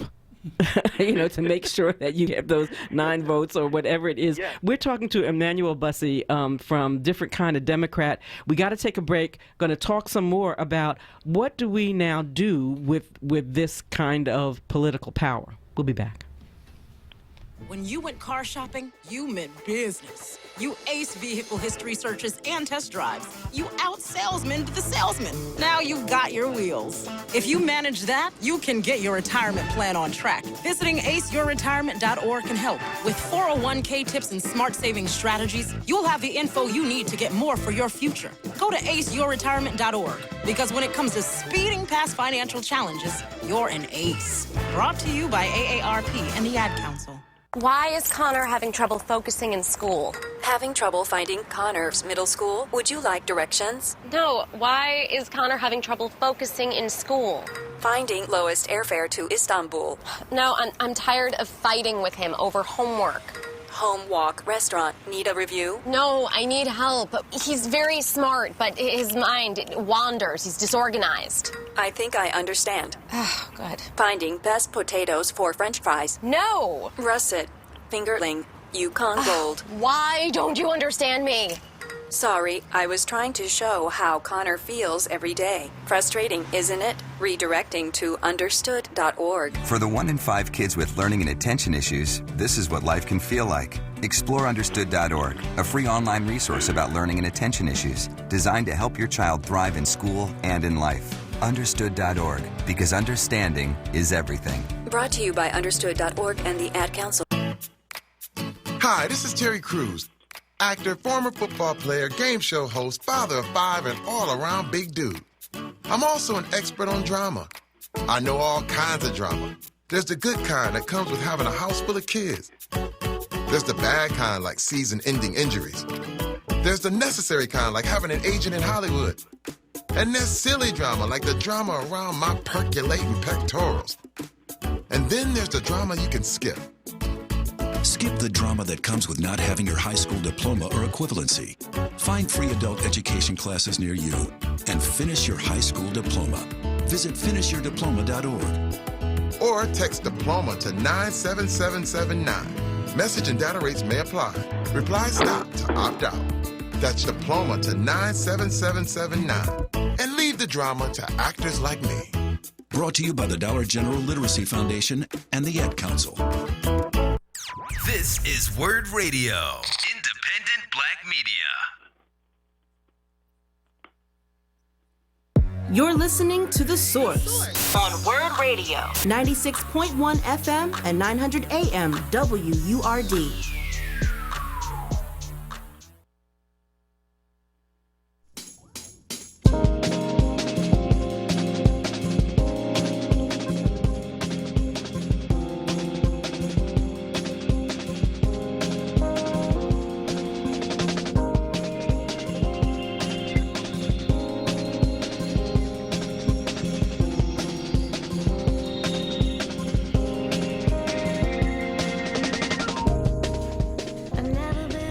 It's 11:26. You're listening to The Source on WURD. George Burrell and Barbara Grant holding it down on first Monday of the month, our political conversation. We are talking with Emmanuel Bussey, who formed a group called, now I hope I'm not screwing this up, Emmanuel, called Different Kind of Democrats. Is that the name of your group? Or yes. That's the name of it. So I just think it's very catchy as well. You got it right. But just before the break, we were talking about, kind of some of the things that you have been able to accomplish with council, building a bit of not a bit of, what you're calling a kind of super majority in council. And just want to drill down a little bit, because I think as you went by that, some of the names were certainly not African American, and I think there was a Republican sticking out in there as well. And so, how do you have confidence in it? Yeah, well, let me just say that the most different of all different kind of Democrats is a Republican. Seriously. We say, here we O again. Because so often David O is the one, we joke with him, like we say, okay, when as if we're in war and we got to send somebody through the door first, we just put David at the door and just kick him through, and he take all the gunfire. He take that fire. It's like being the canary in the mine there, right? Yep. So that's David O. So yeah, we have, what we decided to do was take a different approach to leadership in this city of Philadelphia. So when I told you what we decided to do was get behind elected officials that were doing the right things, those bold, aggressive elected officials that just needed our support, like Maria Quinona Sanchez, like Cindy Bass. So, they needed our support, and Derek Green. Like, oftentimes they want to do the right thing, but sometimes doing the right thing is a kamikaze mission when the mayor going to come at you, when other council members are going to come at you, when John Doherty going to come at you. Sometimes without that, you know how it is. Even when you was younger in school, you were a different person when your cousins, walk with you, or your brother, your big brother, big sister's walking down the street with you, or if you was in school and, you was walking down the hall and all your friends was with you. You walk with a different level of confidence when you had a crew, when you had a team. So that's what we tried to do. And now I'm so happy that we now brought Senator Anthony Hardy Williams on board. So it's not just city council members that are a part of this three-tiered leadership. So you have one tier, which is community activists like me and Marie Patterson and Zahira Ahmad and Renee McDonald and Wayne Williams and Rob Ridgway. So you have these activists like us. That's the first tier. Then you got a second tier of leaders. That's the Rochelle Bilal, the Shantae Love, the Darryl Schulers, the Anton Moores, the Mel Wells. That's the second tier. They're the organizational leaders. And then you have a third tier of leadership. And those are the elected officials like Senator Sharice Street, now Senator Anthony Hardy Williams, Movita Johnson-Harrell, Donna Bullock, and the 8 city council members, and including Rebecca Reinhardt. So we have 13 or 14 elected officials that are, we call them our DKOD elects. And we meet with them every 3 months, and we web conference with them every 2 months or so. Even tomorrow, Derek Green and Councilman O are going to do a web conference just like we did with Anthony Hardy Williams, and we're going to put it on Facebook Live to talk about the execution of solutions. So we're going to have this series, just Here We Owe Again, bringing David O and talk about Here We Owe Again of the execution of solutions, and it's related to violence prevention and intervention. Like no more crying, no more whining, no more talking about the stories of who got killed and all, no more none of that. Let's talk about the execution of solutions. So when we met 1 month ago at our last quarterly meeting of our elected officials, I think it was Maria or David, I don't know which one of them said it, but they said, why don't we take the funds, do a ordinance transfer into the sheriff's department so they can manage the resources for grassroots groups on the ground.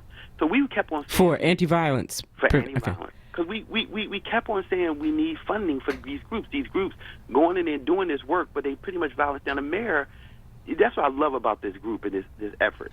The mayor was not going to fund grassroots groups on the ground doing anti-violence. It's I love about Facebook. Facebook is like a living diary because I put everything on Facebook. People tease me about always putting stuff on Facebook, but I put it on there so there'd be a record, a history. If you remember, in 2017, David O got stabbed in the summer of 17. David O got stabbed. The mayor immediately formed the Commission on Violence. Then the City Council formed their Commission on Gun Violence. So you had 2 commissions formed. David O stabbed, 2 commissions formed. They brought 58 in 6 months before Bilal had convened all of us together to form the Philadelphia Anti-Violence Coalition. So it's 58 groups. So me, Shantae, and Bilal wrote a $1.4 million proposal to fund a pilot, taking a Chicago model, a Detroit model. No, we used the New York model. We didn't take all 3 cities at this time. So we took the New York model, came up with a proposal. They said, get it to us. They met with us, chatted with us, talked with us. We got it to them. And then 6 months later, no action. Nothing happened. Nothing happened. So now 2 weeks ago, 27 people got shot over the weekend in Philadelphia. Yeah, so I'm a different dude, right? So now I'm screaming and yelling, and they said, no, Emmanuel, if you yell at them, we're not going to get any money. If you scream at them, you're not going to. I said, I don't give a darn. We ain't getting no money anyway. So make a long story short, it went south. The group disbanded because we didn't get the money, and everybody broke up. And then we, a different kind of Democrat, said, no, we got in this. That's one thing I love about our team. We're not sprinters. We're marathon runners. The Brian Daniels, the Renee McDonald's, the Yanni Williams. We think we need marathon runners. So we said, no, we want to fight till they get this, till they fund anti. And we don't do anti-violence. I think with education and economics, but we've seen a need to fund these groups.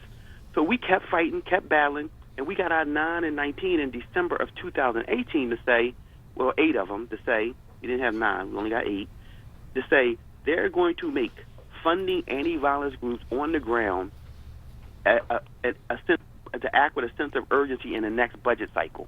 And so you're pushing through this. I want to bring George into this conversation because I love your energy, and I love the fact that you're seeing things that you think need to be done. You're tying sort of the political process and getting folk elected or unelected into this mission. And our problems are so complex and so deep. And I want to bring George in because he sat in one of those seats in City Council, and I would assume, George, that you would have been really grateful for a little bit of a crew on the ground. Well, we were blessed when I was there to have a crew. I mean, we had the next generation that had Ober, that had Jerry Mondesire, that had a whole bunch of folks kind of talking about many of the issues. What we had decided was that if we were going to change the African American community, the African American experience, that you had to impact economics, you had to impact politics, you had to impact education, you had to impact the private sector. And unfortunately, we had a bump down the road. Politics always intervenes in these things. I applaud what you're doing, and I think a lot of what you're doing mirrors some of the things that we were doing with the next generation. The one thing that I would encourage you to do, though, is to think about something in the context of what John Street thought about in terms of an NTI kind of program that's comprehensive change. If we don't change the quality of life for African Americans across the economic spectrum, we can't do it one issue at a time. And so you need to have a game plan for how do we effect comprehensive change? How do we because I've said this on our program many times before. We had 9 minority members who were Democrats, if you included Maria, going into the last election. We now have 9 African American Democrats, and Maria, who is a partner, I think, to that grouping, which is, if they could work together, which they have found it difficult to do heretofore, if they could work together, they would be the most powerful political force potentially in the Commonwealth of Pennsylvania, but certainly in the city of Philadelphia. And I think that with that power center, you should be using your leverage to get them to reconcile their differences and work as a team, and then have a comprehensive vision for how do we address the issues that are holding African Americans back in this city, whether it be the businesses, whether it be education, whether it be violence. We got to do them all at once. We can't do them one at a time. I couldn't agree with you more. That is the goal. In fact, they even said to me, which I dropped the ball. Derek Green said, he said, "Know what? It would be great, Emmanuel, if you could bring us all together just for once a month, and we all just chat about what we got working on, what we're working on." So and I said, yes, I'll do that, but I forgot. Well, I didn't forget. I just didn't prioritize it. But I am going to do that, and I'm going to make that a priority of bringing them together once a month and having just them, just the 8 of them. And I may even make it the 9 of them, since Blondell's retiring and Kathy and Isaiah's coming in. Just the 9 of them get together and chat, because we only chat once every 3 months, and then I chat with them individually. But he suggested that we bring all of us together, once a month on a web conference, and kind of, just keep everybody. But yeah, that is the key. And I'm gonna tell you something, George. I've never been this excited about politics and the potential that politics have, with the 2 tiers getting behind that 3rd tier. Like, I really think that this could be that game changer. This could be what we talked about in the 411 summit. I really think that they will see, and I use the analogy of the Cinderella. I'm like, if you guys realize you got the slippers on, you have the power, right? It's hard to get them to see. I think that even they are cynical of what they could potentially do, but it's really a great group of city council members. I know everybody keep bashing them, but you've never had a more sophisticated, savvy, educated, knowledgeable, research-based city council. Like, they're wonderful. They absolutely wonderful. And I think now that with our 9 and us making peace with the council president, I think that the potential is unlimited. When I look at I want you guys to do this. When you look at the debate stage of the Democratic Party, when they get up there and talk about the president, when you think about all the bold things that they want to do, free education for college students, eliminating student loans, building up our infrastructure. When you think about all the plans that they all have, you know what the impediment to them doing those things are? The Republicans. Right, really, if you told every one of those people running for president, hey, you know what? When you become president, I'll give you a supermajority in the House of Representatives. I'll give you a supermajority in the Senate. Now, what can you do? That is the scenario that exists in Philadelphia come January. There are no Republicans to block them. They will have the supermajority. They can do anything that they really pretty much want to do. Not anything and everything, because the mayor still got executive order. But they pretty much can do anything. They just need to know what we want them to do in a really clear and unambiguous way. That's my thing. And ultimately, the one thing that I would encourage you have to go to them with a plan. At the end of the day, having been there and having been in this process for a long time, politicians, by definition, are driven by what's on the front page of the newspaper today. And there are going to be constant issues which emerge, which require funding, which require transferring of funds, and that's going to catch their attention because it has political dynamics. And so I think you've got to go to them, not develop in partnership with them. I think you need to go to them with a specific plan for how do you address the issues. We've been in places, you've probably heard me say this, I say it all the time, but in the last since 1983, we've had 3 African-American mayors, 4 African-American presidents of city council, 4 African-American chiefs of police, an African-American man ran the William Penn Foundation for more than a decade. We've had others. We've had power. but because they've been allowed to exercise that power within a political construct as opposed to pursuing an agenda that everybody embraces. And somebody external to the political process has to define that agenda. In the majority community, that's what happens. In our community, too often the politicians are defining the agenda. I was a part of the Bill Gray world when we were defining the agenda. When you're defining it, you love it, but it has turned out to be the wrong agenda for our community over time. So I'm not going to disagree with you, because you definitely know more than me about this political stuff. But what I will say is that I have the utmost confidence in our 9 and 19, especially the council members that are there now. I don't think that there's anything new under the sun. You mentioned that, we seem a little bit like what you try to do with the next generation. I think we can just take the things that you guys tried to do and just expand upon it. I don't think that we need to give them any new ideas and I think they already have them. I just think is what you also said, the inability of them to actually work together, to get past their egos and their pride and their differences. I think the inability of them to work together is the only thing inhibiting them from having the type of success that you and I think that they should have. I'll give you an example. There is nothing more front page on the news than violence, right? But they don't come together on that. They haven't really addressed that in an effective, serious, urgent way, because violence doesn't hit certain communities. So even though it's on the front page, they still don't give it a sense of urgency, in my opinion. The mayor darn sure doesn't, because it's not in his community. So I think that they not only will they move by headlines and front page stories, I think that they will move if they see the ability to get something done, if they see an opportunity to have success. And I think that we never had any real power. We had a lot of influence. So we put people in position and hope they are Moses and Jesus and come save us, and we give them so they have some influence in terms of the political agenda. But they really never had power, because the Vince Fumos, the Raffertys, the Dohertys, the Brotherhood has always, the Bradys have always run this town. This has always been the town of the Brotherhood. So even though we elect people, we elect them to come into a system and an infrastructure that's set up to keep the people in power. And the people that's in power don't look like us. So until we actually understand and realize that now we have the power, now we have the slippers on our feet, and if they decide, when they decide, I got every confidence in Cindy, every confidence in Kurt, all the confidence in Maria and Derek and David, and Squilla. I'm surprised at Mark Squilla. I'm surprised at David O.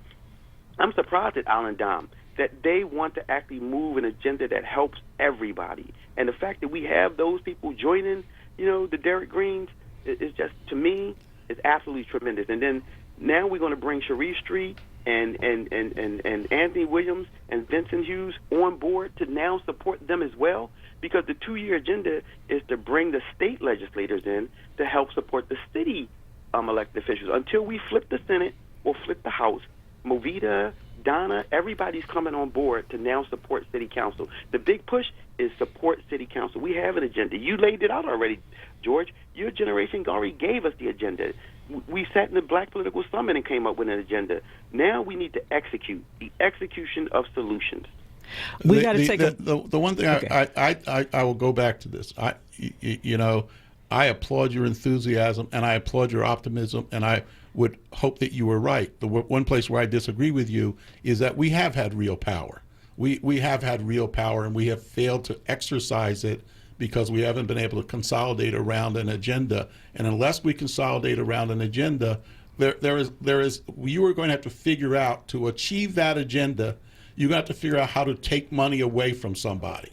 Unless you're going to increase taxes, you're going to have to dramatically shift the budget to achieve what we need to achieve in our community. And people, conceptually will embrace an agenda. When it comes time to cast a vote or take money away from somebody, it becomes a much harder thing. And that's why you've got to be pushing hard from the outside and not anticipate or assume what's going to happen. And we've got to take a break. I want you to hang on. We're talking to Emmanuel Bussey, George Burrell here with me for Political Monday, and we've got Tyrone from West Philly on the phone. We'll manage all of that when we get back. Get your money straight. Get my money right. With Solomon Jones and Akbar Hassan. Fridays on Wake Up with Word. 7 a.m. till 10 a.m. Hosted by Solomon Jones. Exclusively on Word Radio. 96.1 FM and 900 AM WURD. Streaming live on WordRadio.com and on the Word Radio app. Walter E. Sabbath Jr. Funeral Service is introducing Cremations Are Us by Sabbath. That's S-A-B-B-A-T-H. Cremations Are Us by Sabbath is the result of their 26 years of experience with individuals and families who choose cremation. Sabbath knows that families who choose cremation have the same needs as those who choose burial. Sabbath's new component, Cremations Are Us by Sabbath, emphasizes the wide selection of services they've always offered. Visit their website, sabbathcare.com, for details or call 215-924-4101. Support independent black media and join the Forward movement now at 215-425-7875. Or visit WordRadio.com. Word TV. We're streaming live video of this conversation right now. Tune in on YouTube at onWURD. Or on Facebook at Forward. Word TV. Black Talk Media. You're listening to The Source on Word Radio. 96.1 FM and 900 AM WURD.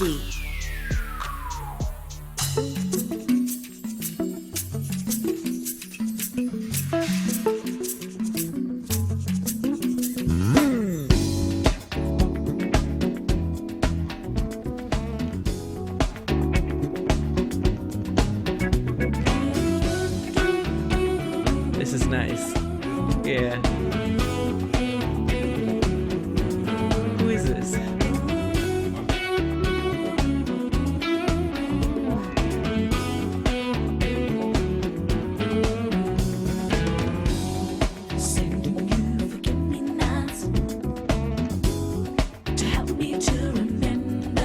And I gotta thank David. You're gonna have to introduce that song again. Oh, Lee Rittenhour. Okay. Featuring Zama Zumbe. I had to pronounce her name properly, but yeah. But very nice, Yeah. very nice. We needed a different kind of music because we're talking about being a different kind of Democrat.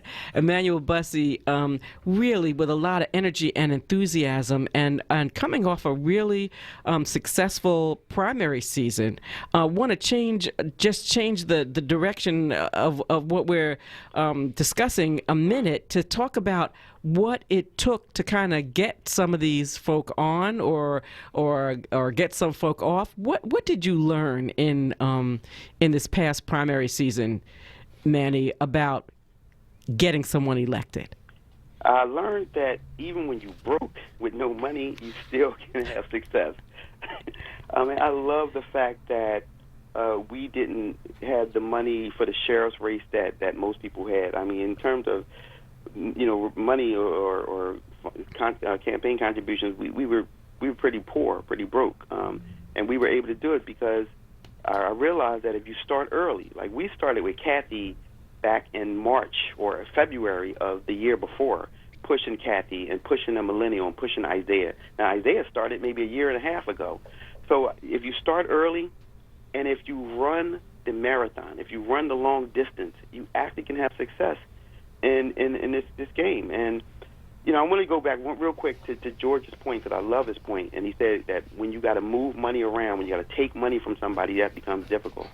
This city council is savvy enough, and I actually work with Wilson Good. So if you notice, before I go yelling and screaming at council or the mayor, I always go sit and talk to Wilson Good Jr. This city council realized that we have hundreds of millions of dollars that we actually waste. And what happens is the mayor parks money. And he parks money, the way he parks money is, if I'm in the recreation committee or I'm in the department or I'm DHS or whatever, I don't need $15 million to run my department every year. I only need 5. So I'll give you 15. And I give different departments. David O has identified like 10 different departments that never spend all the money they ask for every year. But that's a way for the administration to park money. And then after you park the money and the budget gets passed, now the games begin. Now you can move this money around. So we have the resources. So I don't think it's an issue of taking money from people. I think it's an issue of better allocating that money. And I always say that when they try to put people against people and the whites against the blacks or the like over slices of the pie, what I always say is bake another darn pie. What, we don't have enough bread? We don't have enough dough? We don't have enough water? Bake another pie. You don't have to keep fighting over the same crumbs or the same slice. Bake another pie. So I learned from this last election with the Sheriff's Department and Kathy and Isaiah is that if you stick to it and if you are persistent and consistent, that you can have high levels of success. I just love these young, new elected officials like Derek Green. Like, Derek Green is just such a breath of fresh air. And then when you mix a Derek Green with a Maria and a David, I just think the opportunities are just endless, what we can do over the next 4 years. Well, we're going to certainly keep track of that, and we want you to keep coming back to us and letting us know how you're doing and when you're running into difficulty. Because I think that one of the things George said over the break is maybe we should start inviting these council people in and asking them about this new mix and being in a super majority and what it will allow them to do, and maybe getting some discussion of some of the things that they signed off on a couple of years back in terms of an agenda. I want you to hold on, though, for a second. We've got a caller who's been very patient and wanted to kind of get in on this segment of the conversation. I think it's Tyrone from West Philly. Sure. How about North? How about North Philly? That's the Tyrone I know and love. Tyrone, welcome. Let me say thank you, brother Emmanuel. Man, you know my brother, you is one of those foot soldiers, brothers, that's continually, pushing the bar, brother, and we just thank you, because a lot of us, get caught up when doing the everyday community stuff, that we kind of not put a focus on the political stuff that we really need to do. But Sister Barbara and Brother George, we all have done a number of things together. But can I ask, Emmanuel, can I ask you one question? And then, Barbara, if you will allow me to make one quick statement about yesterday and really tie it into Emmanuel's statement about the violence that's going on in our community and what we need to do about it. If I can just... Certainly, yeah. Well, ask your question first. Okay, my question, Emmanuel. Now, we were able to get 9, sisters and brothers and city council, but I believe it was 8 judges, sisters and brothers that ran for judge, and we were not able to get one. Can you kind of, talk as to how that can happen? That you end up with not one single African American judge?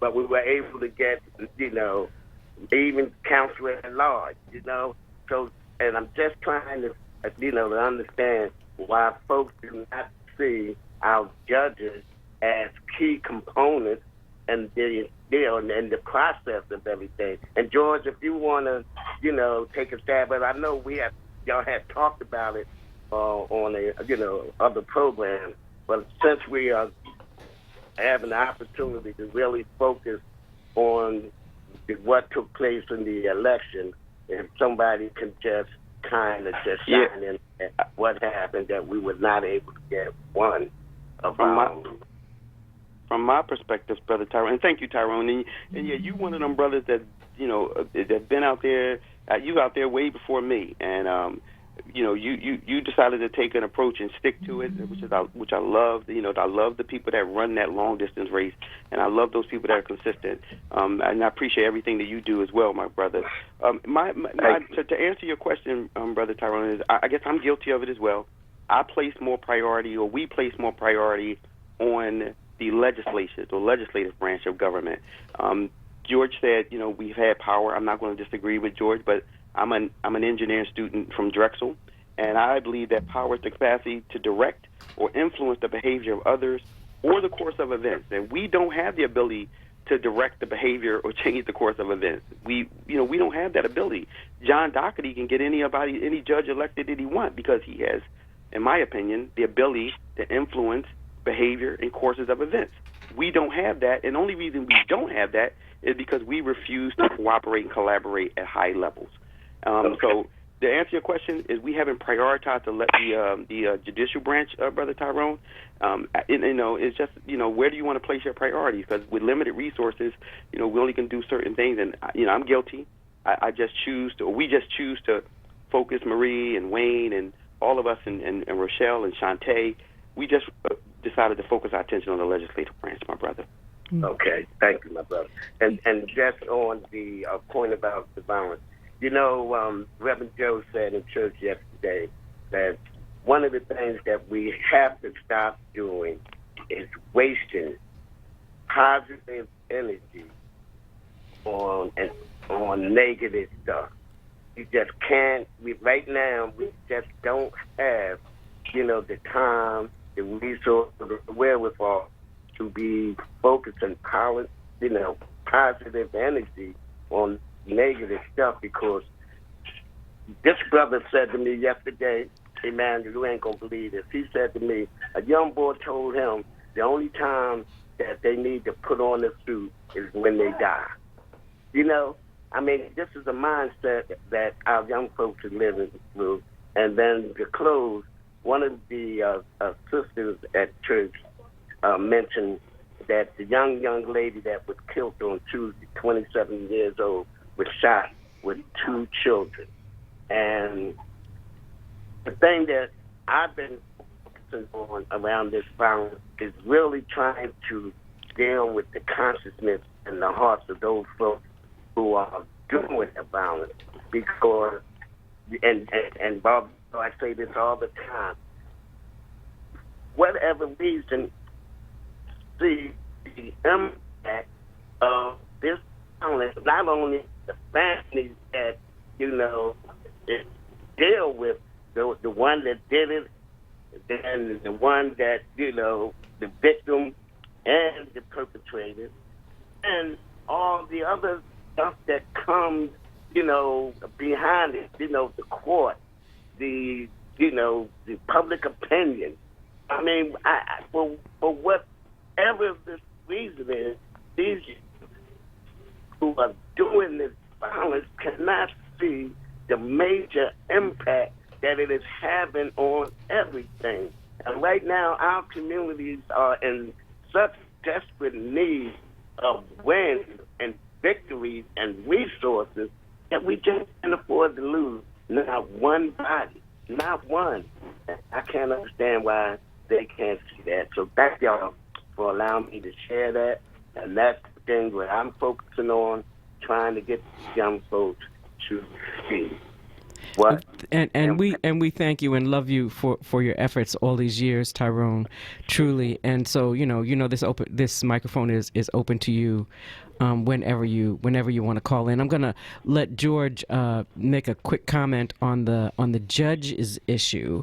If we can just take a break first, because David is like really being polite, but he keeps making that sign. So we'll be right back. And Emmanuel, if you could hold on for a few more minutes, we'd appreciate it.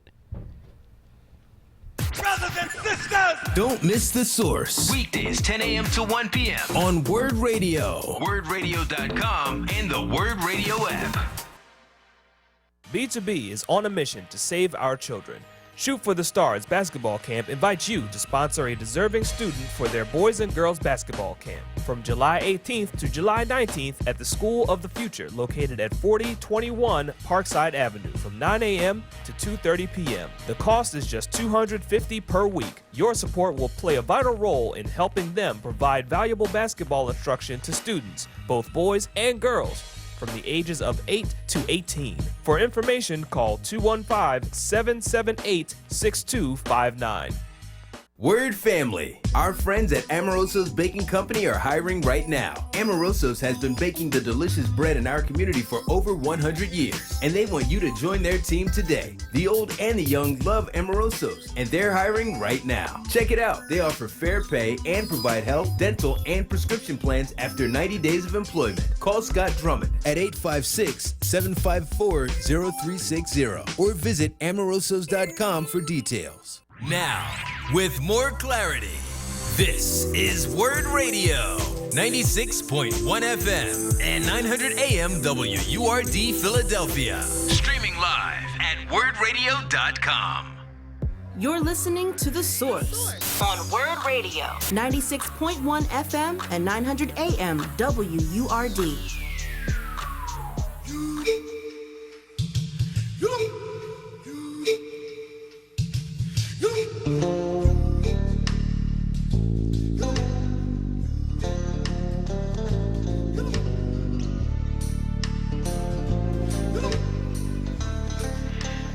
We're about to lose Emmanuel Bussey, and I appreciate all the time that you've spent with us. I just want to, I think George was going to make a comment on the judges, and then we'll have a closing thought from you, Emmanuel. I make two judges. One with respect to judges, we were saying this while we were off the air.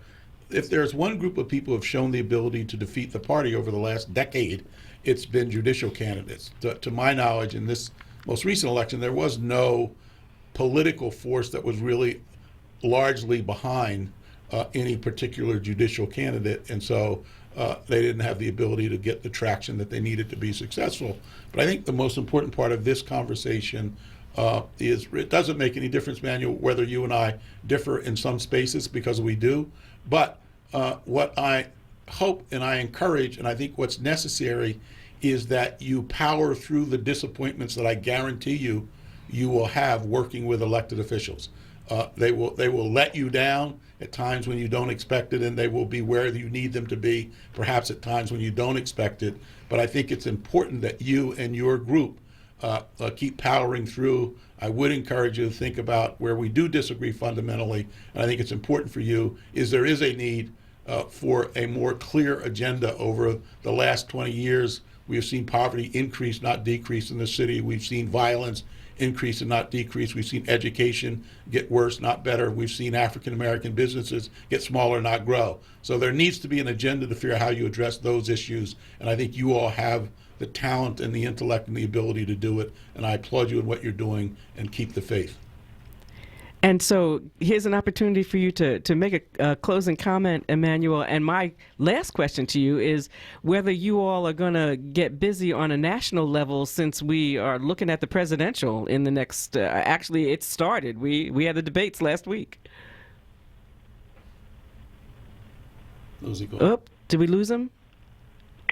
Nope, there we got you. Okay, we got you now. I was getting ready to talk about you if you were going. I thank you very much for having me. I thank you very much for inviting me. And I don't think we disagree, George. I just agree with you that your generation has already put the blueprint out there. Your generation has already had the plans. And as you alluded to, that poverty has increased and violence is increasing.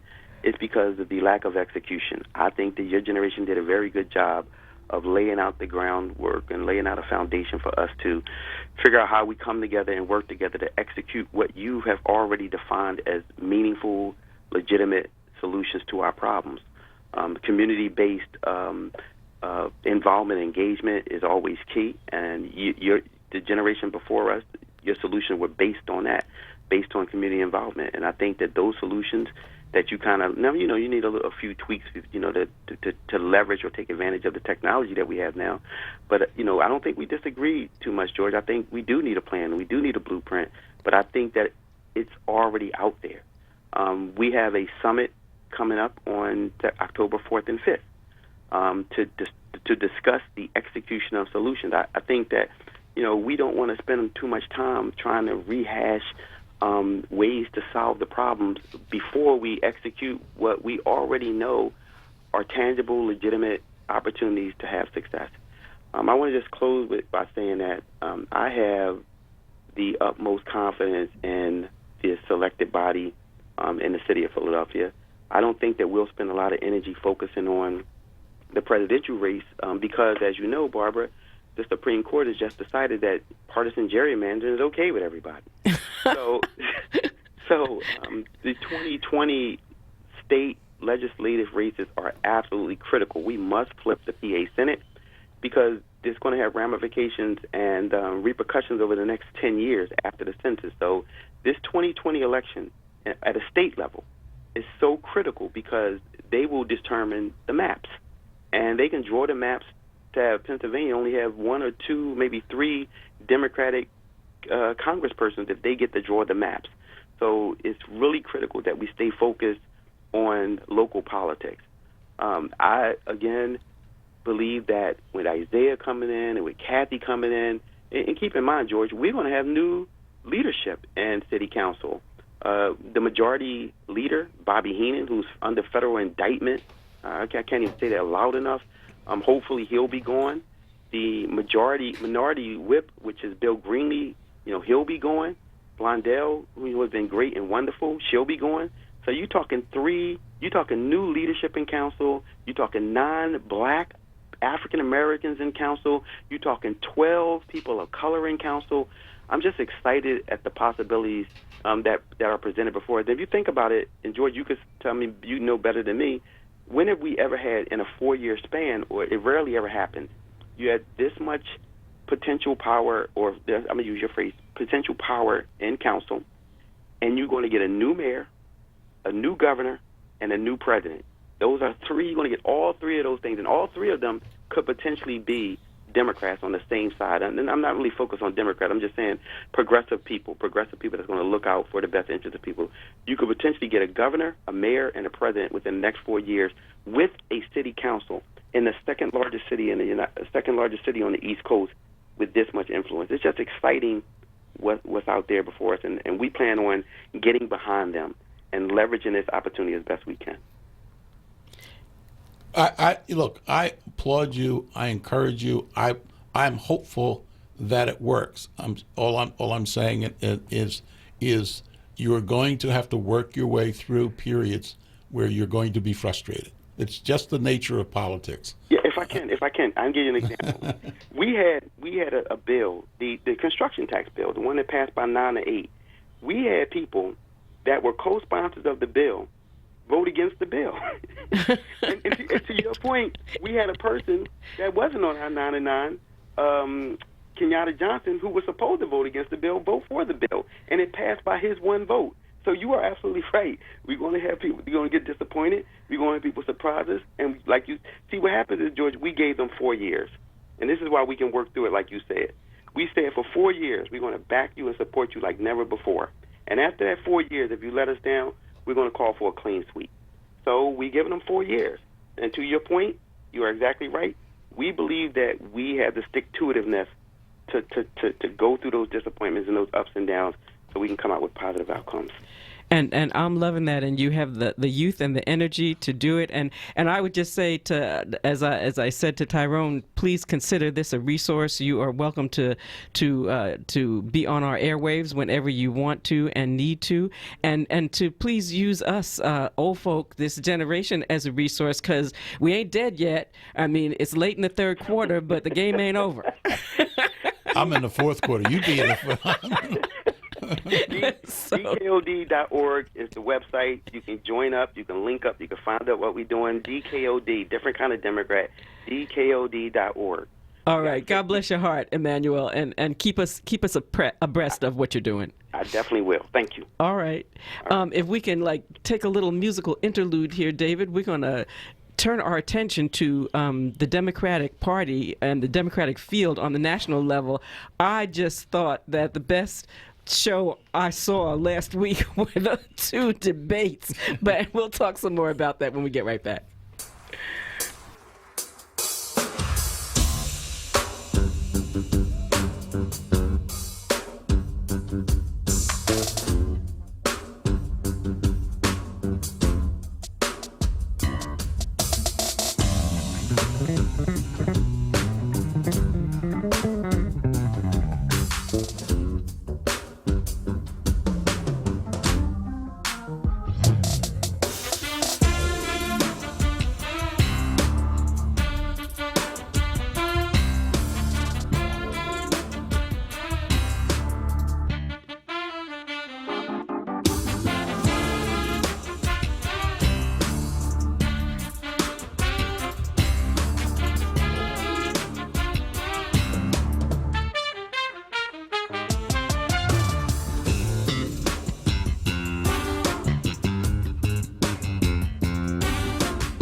All right, you got to do the DJ thing. Who we listening to?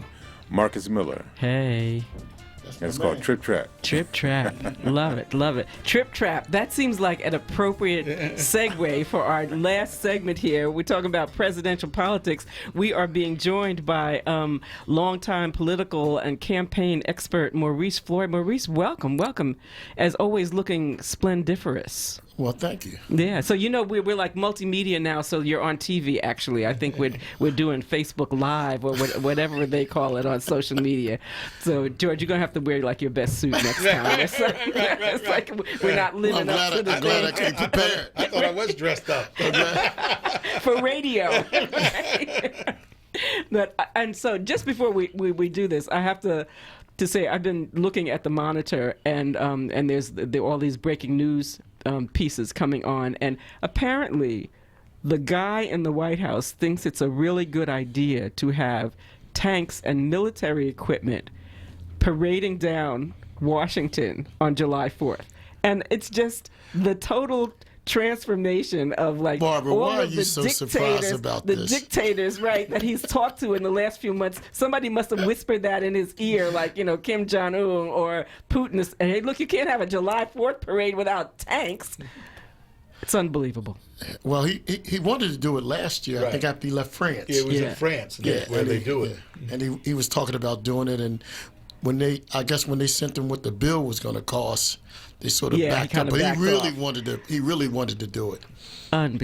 Well, we are going to take this last segment to talk about the presidential field and the Democrats. I'm assuming that you saw at least some of the debate. If I kind of fell asleep on a little bit of the Tuesday night stuff because it was on and off. That was like the B team for me. That was like the playoffs, and then Wednesday got really, really interesting. But just looking to set the tone here, we've got the latest polls, which are showing Biden at 33, Sanders at 19, Warren at 12, Harris at 12, Buttigieg at 6, O'Rourke at 2, Booker at 3, and then a bunch of people whose names you don't know. But even if we looked at a name that is kind of familiar, Julian Castro is down at 1, Gillibrand down at 1.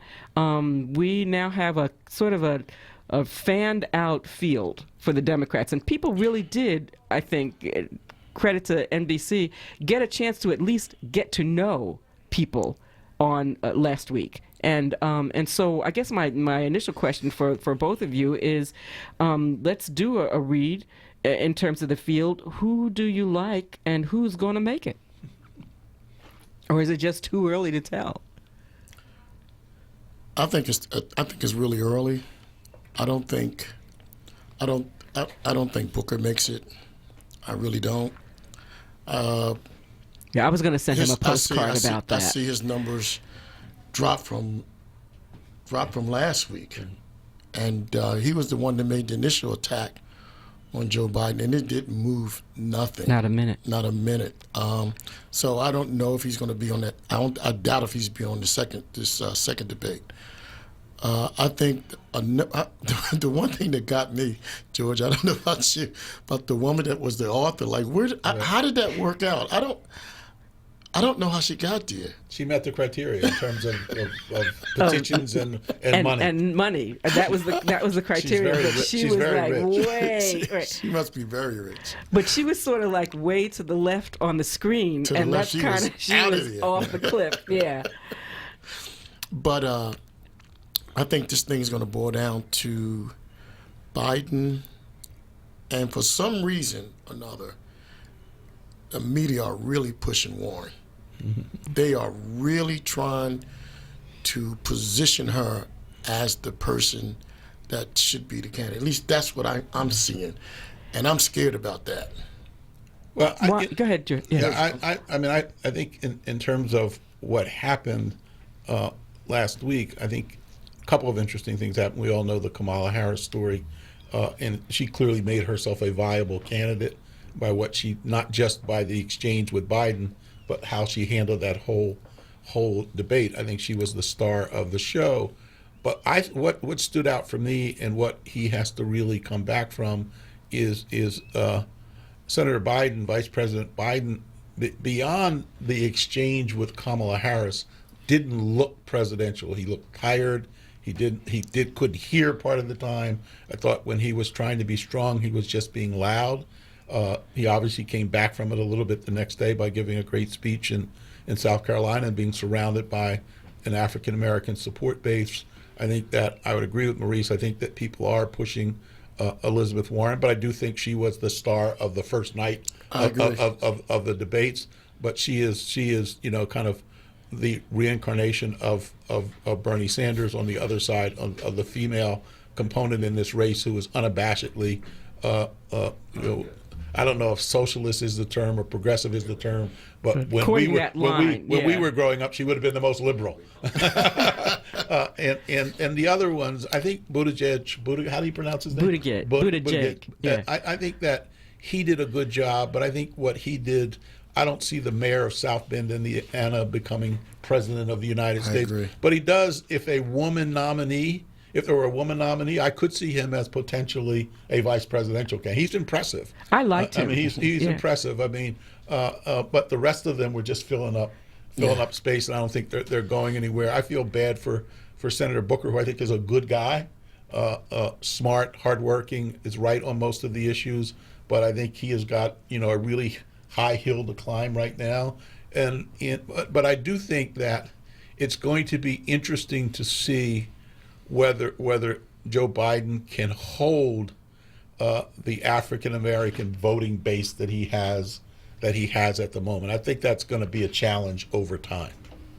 I think you're correct. I think that depends on what his team, how his team starts to help him shape whatever this message that he has to shape. I think that after last week, it's clear to me that they're having a sit down. And I think that's why they had that press conference and he made that speech, which was a good speech.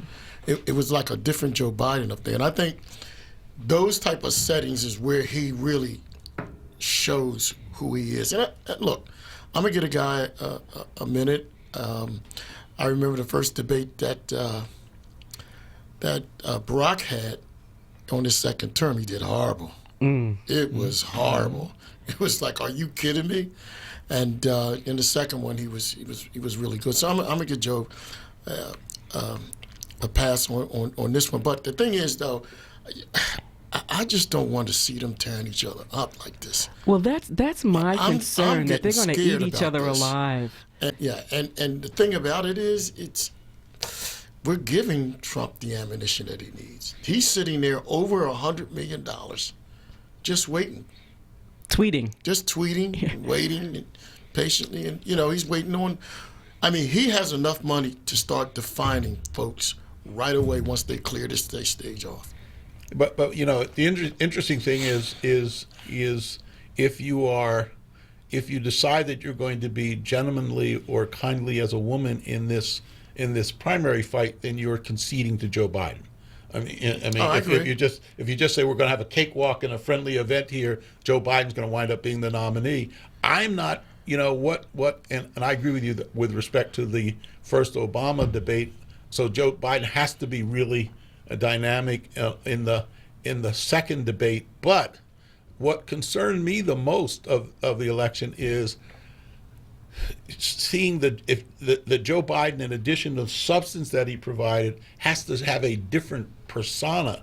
That persona next to Donald Trump, who understands the media and who uses the media and who doesn't look like he's an old 71 or 73 that he'll be next year, I guess. And if he changed the shade of that orange. I think he's standing, yes, but I think he's standing next to the Joe Biden we saw on the stage the other night is a challenge. And Biden's got to really figure out how to come back, I think, from that if he's going to be the nominee.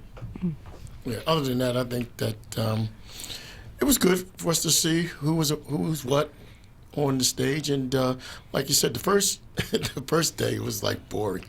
It really was. They were too nice. I mean, and I kind of, to George's point, somebody's got to attack someone, and yet the balance is if they do eat each other up, what good does that do when we get to the general? In fact, you could also hear it in the way the media sort of pushed it the next day. Well, I'm sure you're going to hear attacks from Bernie, and actually Bernie didn't attack anyone. In fact, Bernie got attacked, but But he was busy being a socialist.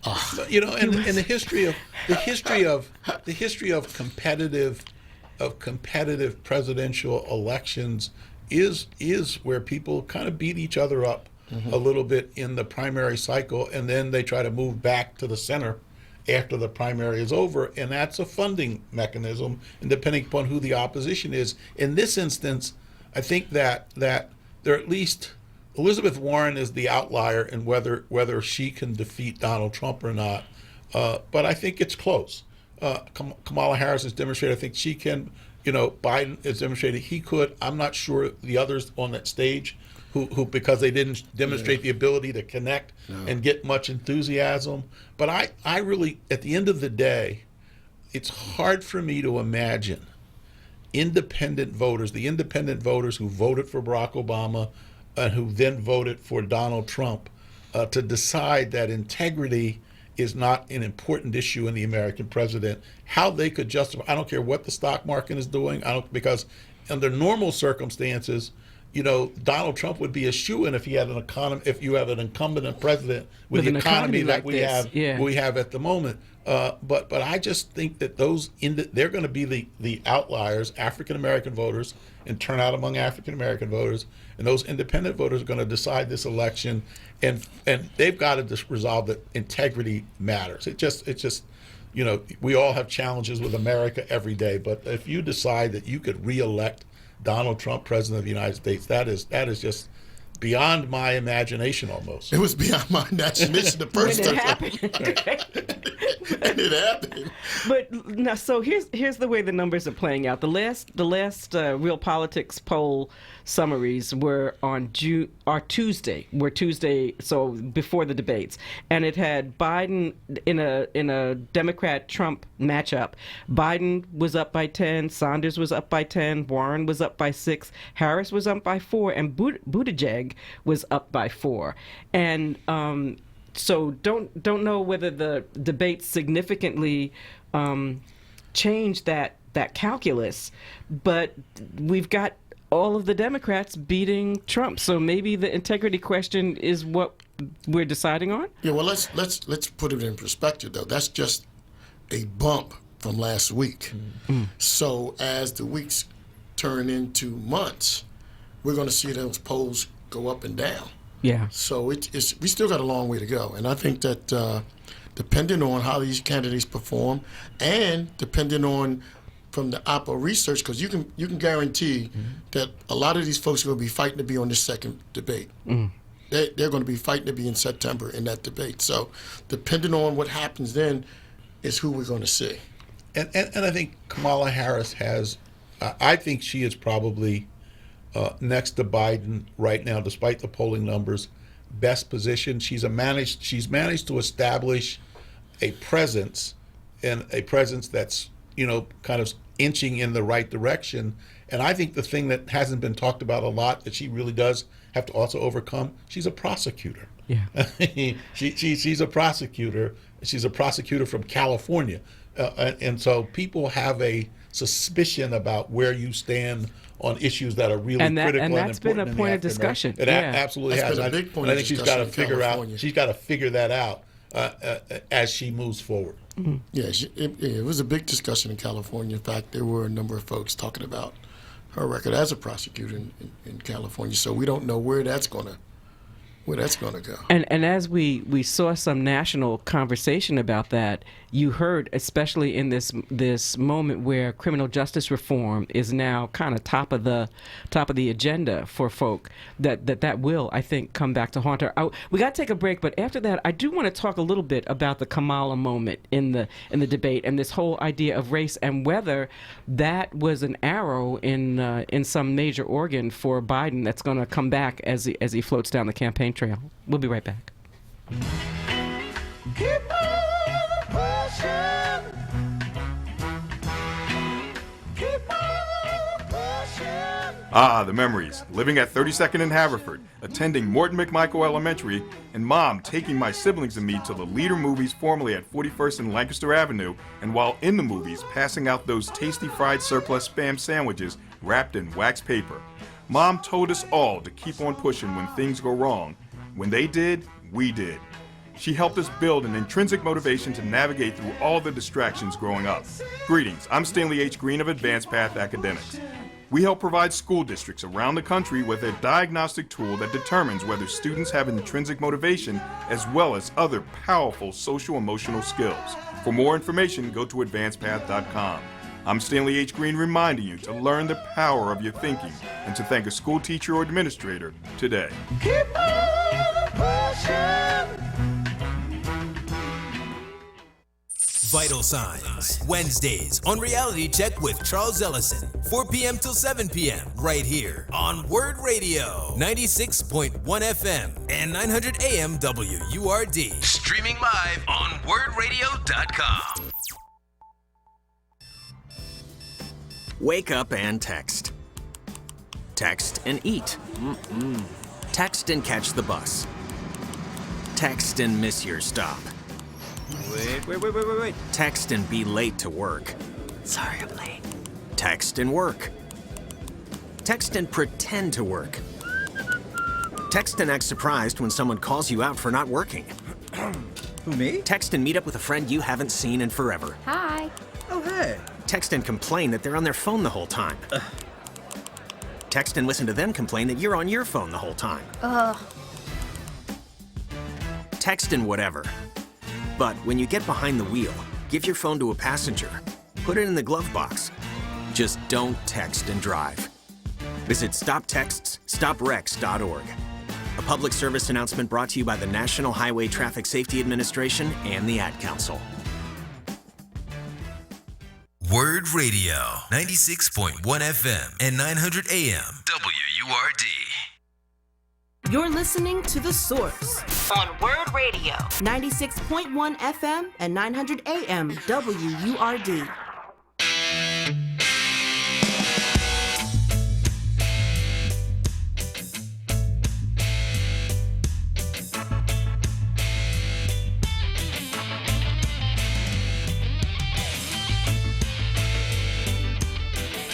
Little jazz reggae happening here, David. We're totally appreciative. Talking national politics with Maurice Floyd and George Burrell. Want to look just a minute at the Kamala minute in the debate where she really ripped Vice President Biden a new one over his, quote, civil rights record. And I think surprised a lot of people in the country with information about previous votes on busing. I mean, I think last week a lot of us were prepared to say, hey, look, Biden's a good guy, always been right on civil rights issues, vice president for the first black president. You know, we're going to give him a pass, if you will. But then when it turned out that he was not just working with segregationist senators, but supporting their stand on anti-busing legislation and what for the civil rights movement was an iconic issue, which is states' rights and whether the federal government should intervene and had in fact intervened to save many situations where you would have had black people either not being able to get into a university or getting slaughtered on the streets in southern cities. And so I think that that's a problem for him. Well, not only did she say that, she even went in on Barack in his immigration policies. So yes, which many people talk about in terms of numbers of people deported. So her people had her well prepared for that. She was ready, and she knew the timing was right. And so, yeah, when she saw her opportunity, she went right for it. She went right for the juggler. Well, I think Maurice just hit, for me, the most, I mean, this was a devastating moment for Joe Biden. We'll see whether he recovers from it. But it says something about Kamala Harris and the fact that not only did she deliver it perfectly when she delivered it, but as Maurice just said, she had prepared for it. This was coming out no matter what some of this was coming out because it was an important part of the research that they had done, and it demonstrated, I think, that she was actually, and I think the reason she was the victor is that she was better prepared than anybody else on either night. On that stage. Not just on that stage, on either night. She was better prepared for a debate. Yeah, I was more shocked I was more shocked that he wasn't. Right. That's what shocked me. It was like, well, I know this is coming, I mean, you know, they talked about it all day. Like, somebody's going to say it, and like, when is it going to? You know, I'm ready to see what his answer was going to be, and then it was like, he didn't answer correctly. And you look, look, we all know that Joe Biden's history, because he's getting right now, and you said it in those numbers, he's really not getting the Biden bounce. He's getting the Barack bounce. I mean, the African Americans are largely for him in significant part because of Barack and his vice presidency and all the good things Barack said about him as vice president, even though he hasn't endorsed him. But Joe Biden has self-destructed in every presidential debate he's ever been in. I mean, he has never performed well on the debate. Well, he did in the vice presidential debate. I didn't say vice presidential debate. I said in the presidential. As the point guy, he has not performed well on the debate stage. Sometimes it's been his humor that's gotten in the way. Other times it's been his substance that's gotten in the way. But he's never really stood out. And this is the third time he's now run for president. And the other two times he's not stood out and did not get out of the gate as a presidential candidate. And it's once the Barack bump goes away, it'll be interesting to see whether President Obama decides at least to, even though he doesn't endorse him, whether he goes out of his way to start saying nice things about him in an environment that kind of pacifies people a little bit or gives people some reassurance. I think the thing I'm looking for now is, though, when I watch the debates, though, is that I'm looking for more substance, real substance. And that goes for everybody. You know, look, you only had a minute. And I mean, we all been through that in various different campaigns that we've been on. And George, you've run for mayor. And a minute is like, it's nothing really you can get out that really says, well, this is what I'm going to do and this is how I'm going to do it. I'm looking to hear that now. And I think to me now that's real important because I want to know how you're going to straighten out this mess. Because we are in a mess, and I need to know how we're going to straighten it out. What are going to be your first actions in office that has an impact, and especially on our community? I think that's a fair comment. Again, I am undecided. I tell you, I'm undecided about where I am in this presidential election. But it still come back. The person who impressed me most, obviously, by what I'm saying, is Kamala Harris because she maximized every minute she had to speak, though. She wasn't rambling. She was making definitive statements. And other than one, I only remember her really butting in one time. And she waited to be called on. She understood that they were going to call on her more than they were going to call on the other people. The other key, I mean, they talked more. The key players talked more than anybody else. The other guys, and they were called on more than anybody else. But I thought she clearly had intentional statements to make on the issues, and she was better prepared in that context for the 1 minute speech and the 1 minute, and only one time did she really run over, and that was on the Biden moment, and the television understood that was a B moment because nobody tried to stop her. Interrupted. She probably talked for 3 minutes. Oh yeah. Oh yeah. I mean, even when she told the guys like, look, we're here to talk about putting food on the table, not food fights. Right. Yeah. No, she had it. But then some of the minions on the Republican side started getting busy with this birtherism thing and talking about how Kamala wasn't a true black person because her mother's Jamaican and her father's Jamaican and her mother is Indian and Trump Jr. trying to run the same line that they ran on Obama. And I'm thinking, how can they think that they can run the same play twice and that people are not going to think this is just ridiculous? Barbara, I don't know why you keep trying to give these people credit. They're out there.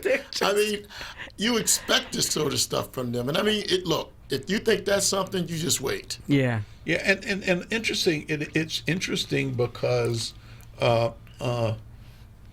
it indicates that they now see her as a force, as a threat. Yeah. I mean, they obviously, my suspicion is there's almost nobody in that family who does anything in isolation. So they decided that let's test this out with Trump Jr. the president is not. Move this pawn. Well, actually they put that out there so to have the chatter going on to their base. Right. Oh yeah. And that'll be the type of thing that is exactly like when Barack ran. It's like, well, he's an Arab. He's not really from this country. And I guarantee you, to it will his come base, back. Yeah. that's what they believe. I want to go back to something Marie said, which I think is an important point.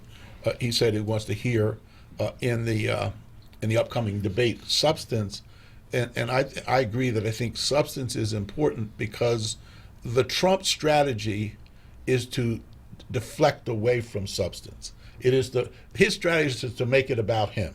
He's got a base that you can say anything you want about him, and they're going that 40%. He's getting 40% of the electorate, no matter what happens. Yeah. So his question is, how do I get another 11%? And what do I have to do? And what they've decided is, I'm not going to get that on the issues. So I'm going to keep doing this stuff. Immigration is just a symbol for black people. I mean, that's all immigration. It's not his issue. He doesn't care about border control. He doesn't care about building the wall. It's just a symbol for black folks so that people can understand that this racism is okay, and he's in bed with them. And so he doesn't want people looking under the blanket at the issues of the policies that are destroying America and destroying our community. I think one of the other things that they're going to really look at, as far as the Democrats, when they ask the question, raise your hand if you think immigrants should get free health care. And everybody raise their hand. That's going to be their target. That's going to be a big target. That's going to be a huge target. Right. You're going to give all of these criminals coming across the border health care. They're going to use that. But how do you? Somebody, I forget who made the point. I don't think they made it on the. Maybe somebody did make it on. But the fact is, whether you give it to them or not, they go into emergency rooms. So we give it to them. So we're going to pay for it no matter what. And we pay for it. It's more expensive when they go to an emergency room than if you give them care. Sure. But are we getting to the point with that symbol where you're starting to see some cracks in the ice, given this, the death of this father and his baby? That picture has been shown 100,000 times on cable at this point, and every time you see it, you want to, and but you know what though, Barbara, it doesn't stop them from reinforcing their commitment on the border. It's like he's obsessed with it. And when you talk to folks, and even in this last campaign, even with the last mayoral campaign, when you went out in some neighborhoods, they were talking about it. Like, I want to feel safe. It's unbelievable that you would think that people would actually believe that people are coming across the border and there's going to be all kinds of crazy stuff going on, but they really believe it. They really do. And they don't have, the fact is that with all of this discussion about border control and safety, there are more people coming across the border now than have come across in history than have come across under Barack Obama, and they're not doing anything. They're not doing anything to stop it, And so they just keep doubling down on it. I mean, here's the president on television saying, well, if we don't do something about this border control, it's what people are going to do. You try to swim across the river. He said, if you try to swim across the river, you're going to drown. He expressed no sympathy for these people or understanding of this situation. They're rationalizing what's going on with these children that are under our custody and our care. And I was disappointed, I must say, this week with some of. Look, it's hard for Democrats to do anything that they gets in bed with Donald Trump, but you're really between a rock and a hard place for those folks who said we shouldn't have voted for that money to send over to help these people, these kids who don't have toothbrushes, that are sleeping. It's really hard to say I'm going to try to leverage that when we criticize Donald Trump for leveraging the wall and not do things to help people. I think Democrats did the right thing in that instance. Yeah, I agree. How much of this should be about Donald Trump? Because that was the other thing that surprised me about the debates, was that the first night, I don't even know if they mentioned his name, and the second night, I mean, you got kind of more of it, but there was this one question that one of the MSNBC reporters asked about what the biggest global threat to the world is, and at one point, one of the candidates that Salwell, I think, and I don't even remember where he's from or what he does, said it's Donald Trump, and he was like roundly applauded because that's where people's hearts and minds are. But the Democrats don't seem to be like directing stuff toward Trump. Well, you know what? The media tends to drive different messages. And at one point they were saying that, look, you can't make this just about Trump. Yeah, which I think is complete crap. Then, on the other hand, at the debate, nobody talked about Trump. It's like, I think these candidates have to really look at their campaign people. They're not defining their message And they clearly, got to except define maybe what that message is. Yeah, they have to define it. Yeah, I think you'll see more, mentioning of Trump. But remember, the Democrats took back the House by not campaigning against Donald Trump. They campaigned on health care and a whole other issues, and the polling data suggests that those are the deciding issues. Remember, there are 40% of the people out there are going to be for Donald Trump, no matter what you're talking about, and there are probably 35% are going to be for Democrats, no matter what you're talking about. So there's like 25% of the people that you're fighting for. You got to decide what their messages are. Some of them have decided in the past that Donald Trump was he was a flawed guy the first time around. So he can't get much more flawed. Right, he even had his own Me Too moment, and it didn't matter. And so the question is, what's the message that gets people to vote in a presidential election against the good economy, against some things that are going on in Iran and other places that everybody agrees are problematic? We may not agree with the way Donald Trump is handling it, but Iran is a problem. North Korea is a problem. These are real problems. Yeah. We have to take a break, but when we come back, I want you to think about this idea of whether the liberals are running the roost on the Democratic side, because it seemed like they were ruling the campaign or the debates last week. We'll be back in a minute.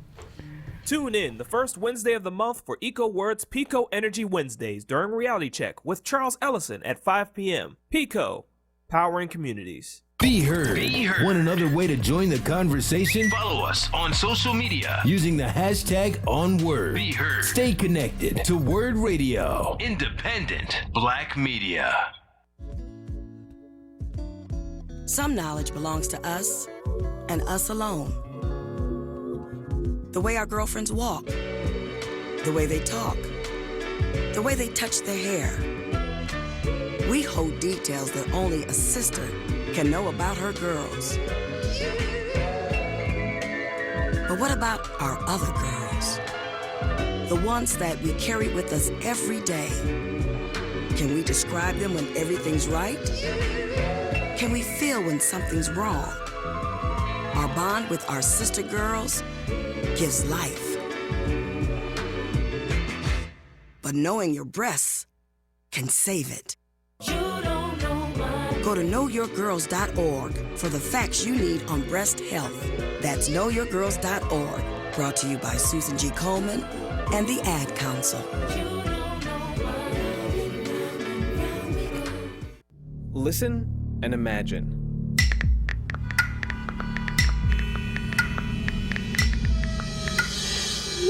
It takes 5 seconds to send a text, and for those 5 seconds, you're driving blind. Life is worth more than a text. Stay alive. Don't text and drive. Visit StopTextStopWrecks.org, a message brought to you by the National Highway Traffic Safety Administration, Project Yellow Light, Noise, and the Ad Council. Why is Connor having trouble focusing in school? Having trouble finding Connor's middle school? Would you like directions? No, why is Connor having trouble focusing in school? Finding lowest airfare to Istanbul. No, I'm tired of fighting with him over homework.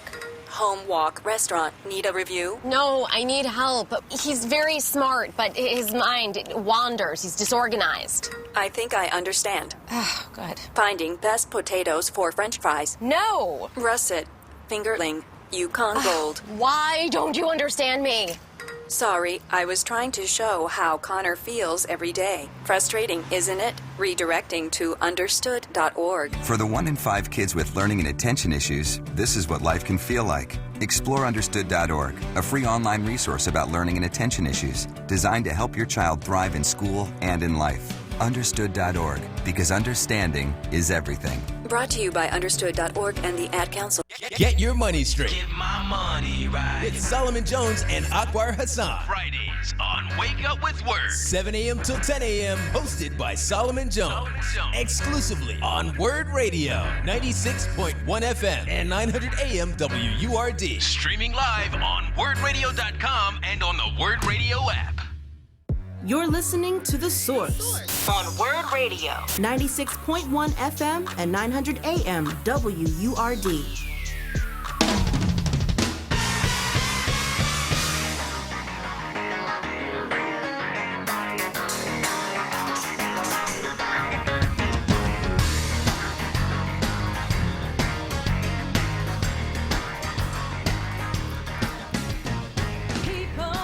Little Stevie, I was in for that. I was up for that.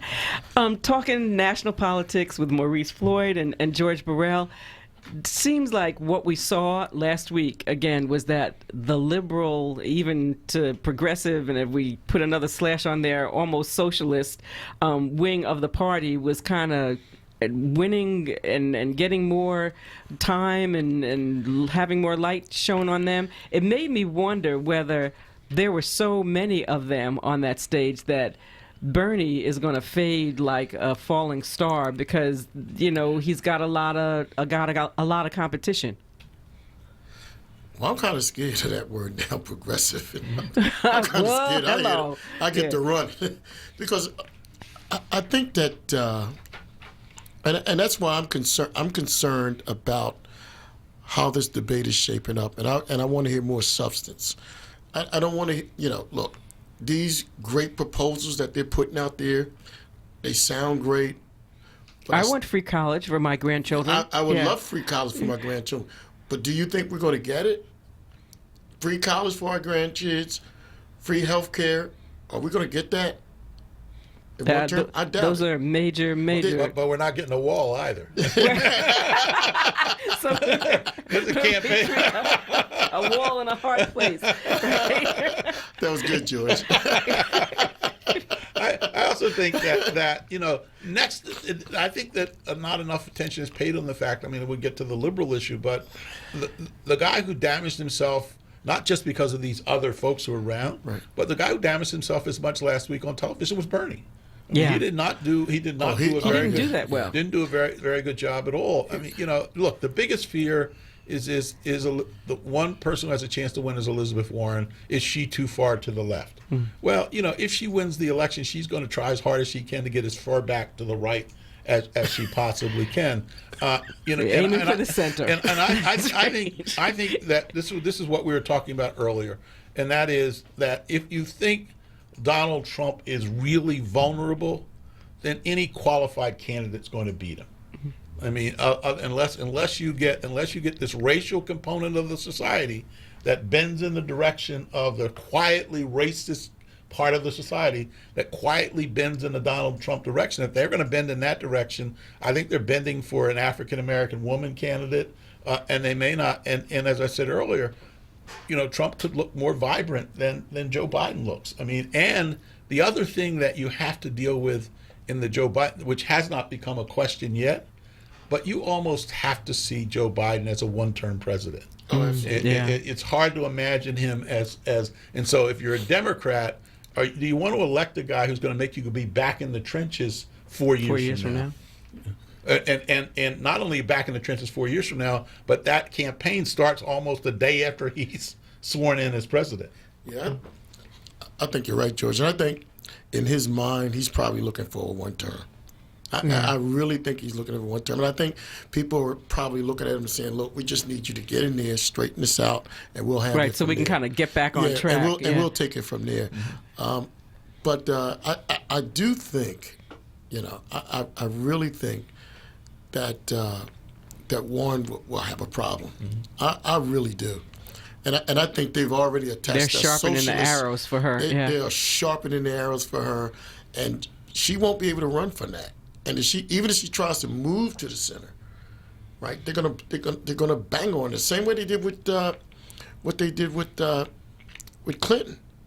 I mean, well, of course, too, that investigation coming like a week Well, like we found more yeah, they did emails that, a yeah. week prior to the election day. I mean, that killed her. And remember, Clinton was hurt very dramatically by the fact that white women, suburban professionals, voted against her. I think they have a harder time voting against Elizabeth Warren. She's more in sync. She may be more liberal than some of them, but she's, Harvard professor. She's got all of that pedigree. I mean, she's the most challenging. There's no question she's the most challenging Democrat. But I think that there's a constituency out there that could elect her. I think the core Democratic base is going to vote for her, and so the question is, can she get 13% of those white women and other voters that are out there? But can she win Ohio? Can she win Wisconsin? Can she win those type of? See, that's my concern. But at the end of the day, Hillary Clinton lost those three states by a total of 79,000 votes. Correct. Yeah, it's crazy. And so if Hillary, with all of her baggage, was that close, and I think those are the states that have been hurt by even though these agricultural people are saying, I'm for Donald Trump and they're losing me, they're for Donald Trump right now because he keeps giving them those stipends and those funds. Yeah, last week there was a couple farmers. There were a couple farmers at a meeting said, "Look, we're with you, but we get to a point but you're where killing us." Yeah, right. Like and you those are places something. where that Ford, General Motors are taking jobs out of those states. I mean, a lot of what he said was going to happen is just not happening. What about the I word, impeachment?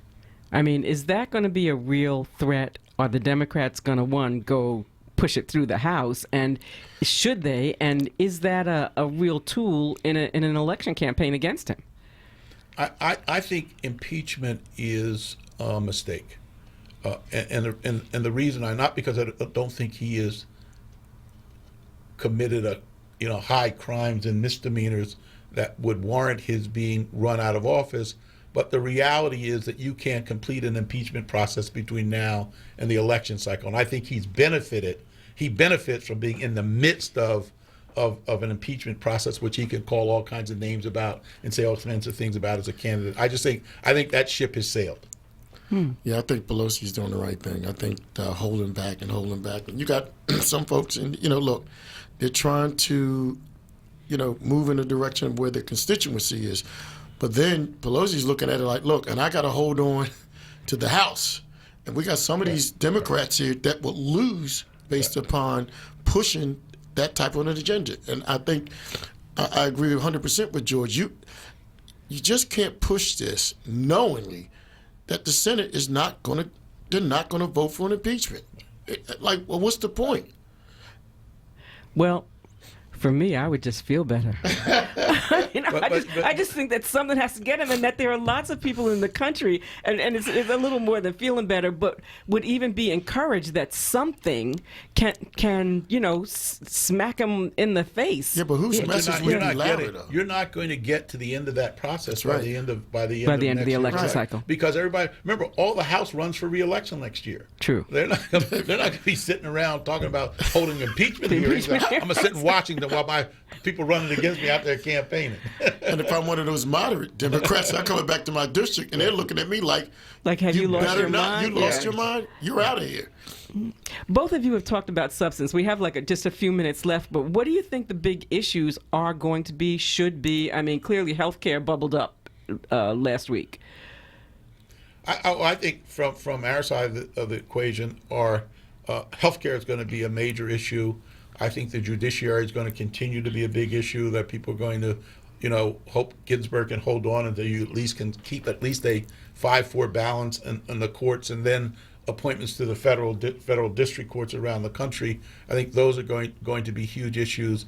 I think that there are 50 plus members in the African American members in the Congressional Black Caucus and black elected officials around the country. We're going to be one of the largest determiners of the outcome of this election. I think we've got to make greater demands on candidates to speak to the issues that impact people of color.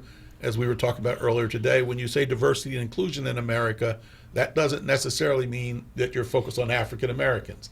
In parts of the country, you can legitimately focus on Hispanics because in Arizona and other places, they're the minority population. But on the East Coast, we're the majority minority population, and we need to be demanding more response to the issues that impact our community. Yeah, I agree. I think healthcare and look, black women are going to play a huge part in this election. Black women are the Democratic Party, without question.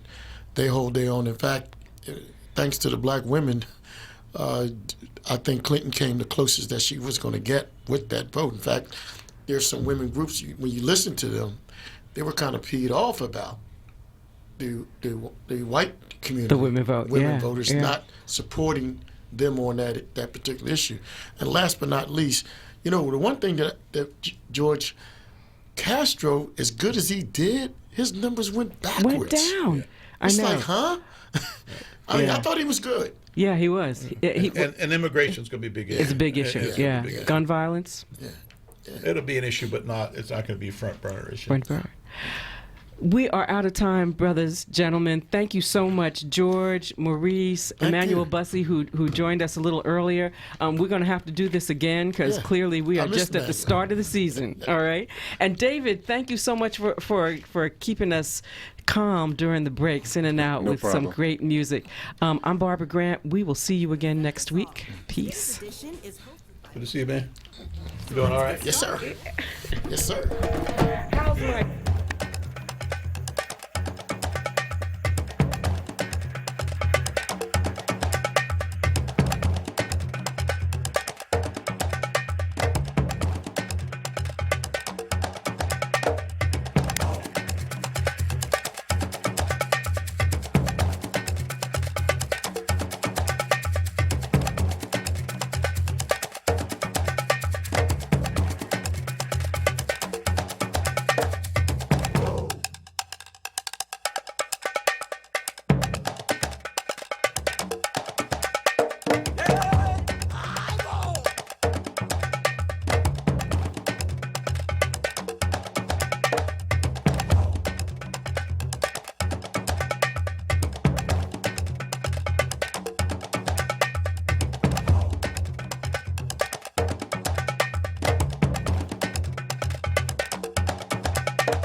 Get your money straight. Get my money right. With Solomon Jones and Akbar Hassan. Fridays on Wake Up with Word. 7 a.m. till 10 a.m. Hosted by Solomon Jones. Exclusively on Word Radio. 96.1 FM and 900 AM WURD. Streaming live on WordRadio.com and on the Word Radio app. Drive in with Solomon Jones. Drive home with Charles Ellison. This is Word Radio, 96.1 FM and 900 AM WURD. Philadelphia, independent black media. By the guests, listeners, and hosts of any program on Word Radio do not necessarily reflect those of ownership, management, or advertisers of this station.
Al Sharpton's views and opinions are his own and do not necessarily incorporated, our affiliates, our subsidiaries, or our advertisers. Sharpton, keeping it real. Some of us, in order to get to that unity you're talking about, Lee, are going to have to be willing, even when we are the ones that are under attack. And I'm talking about from each other. That everybody tells you to cool off. If you cool off too much, you're going to a deep freeze. Dr. King said that. It's hot. Obviously, all lives matter. The question is, why wouldn't people also put that at the same equal footing and protection under the law for black lives? United we stand, divided we fall. Now it's time for Keeping It Real with the Reverend Al Sharpton. It's Monday, July the 1st. Do you know what time it is? It's Al Sharpton's time. And for these next 3 hours, it's time to put aside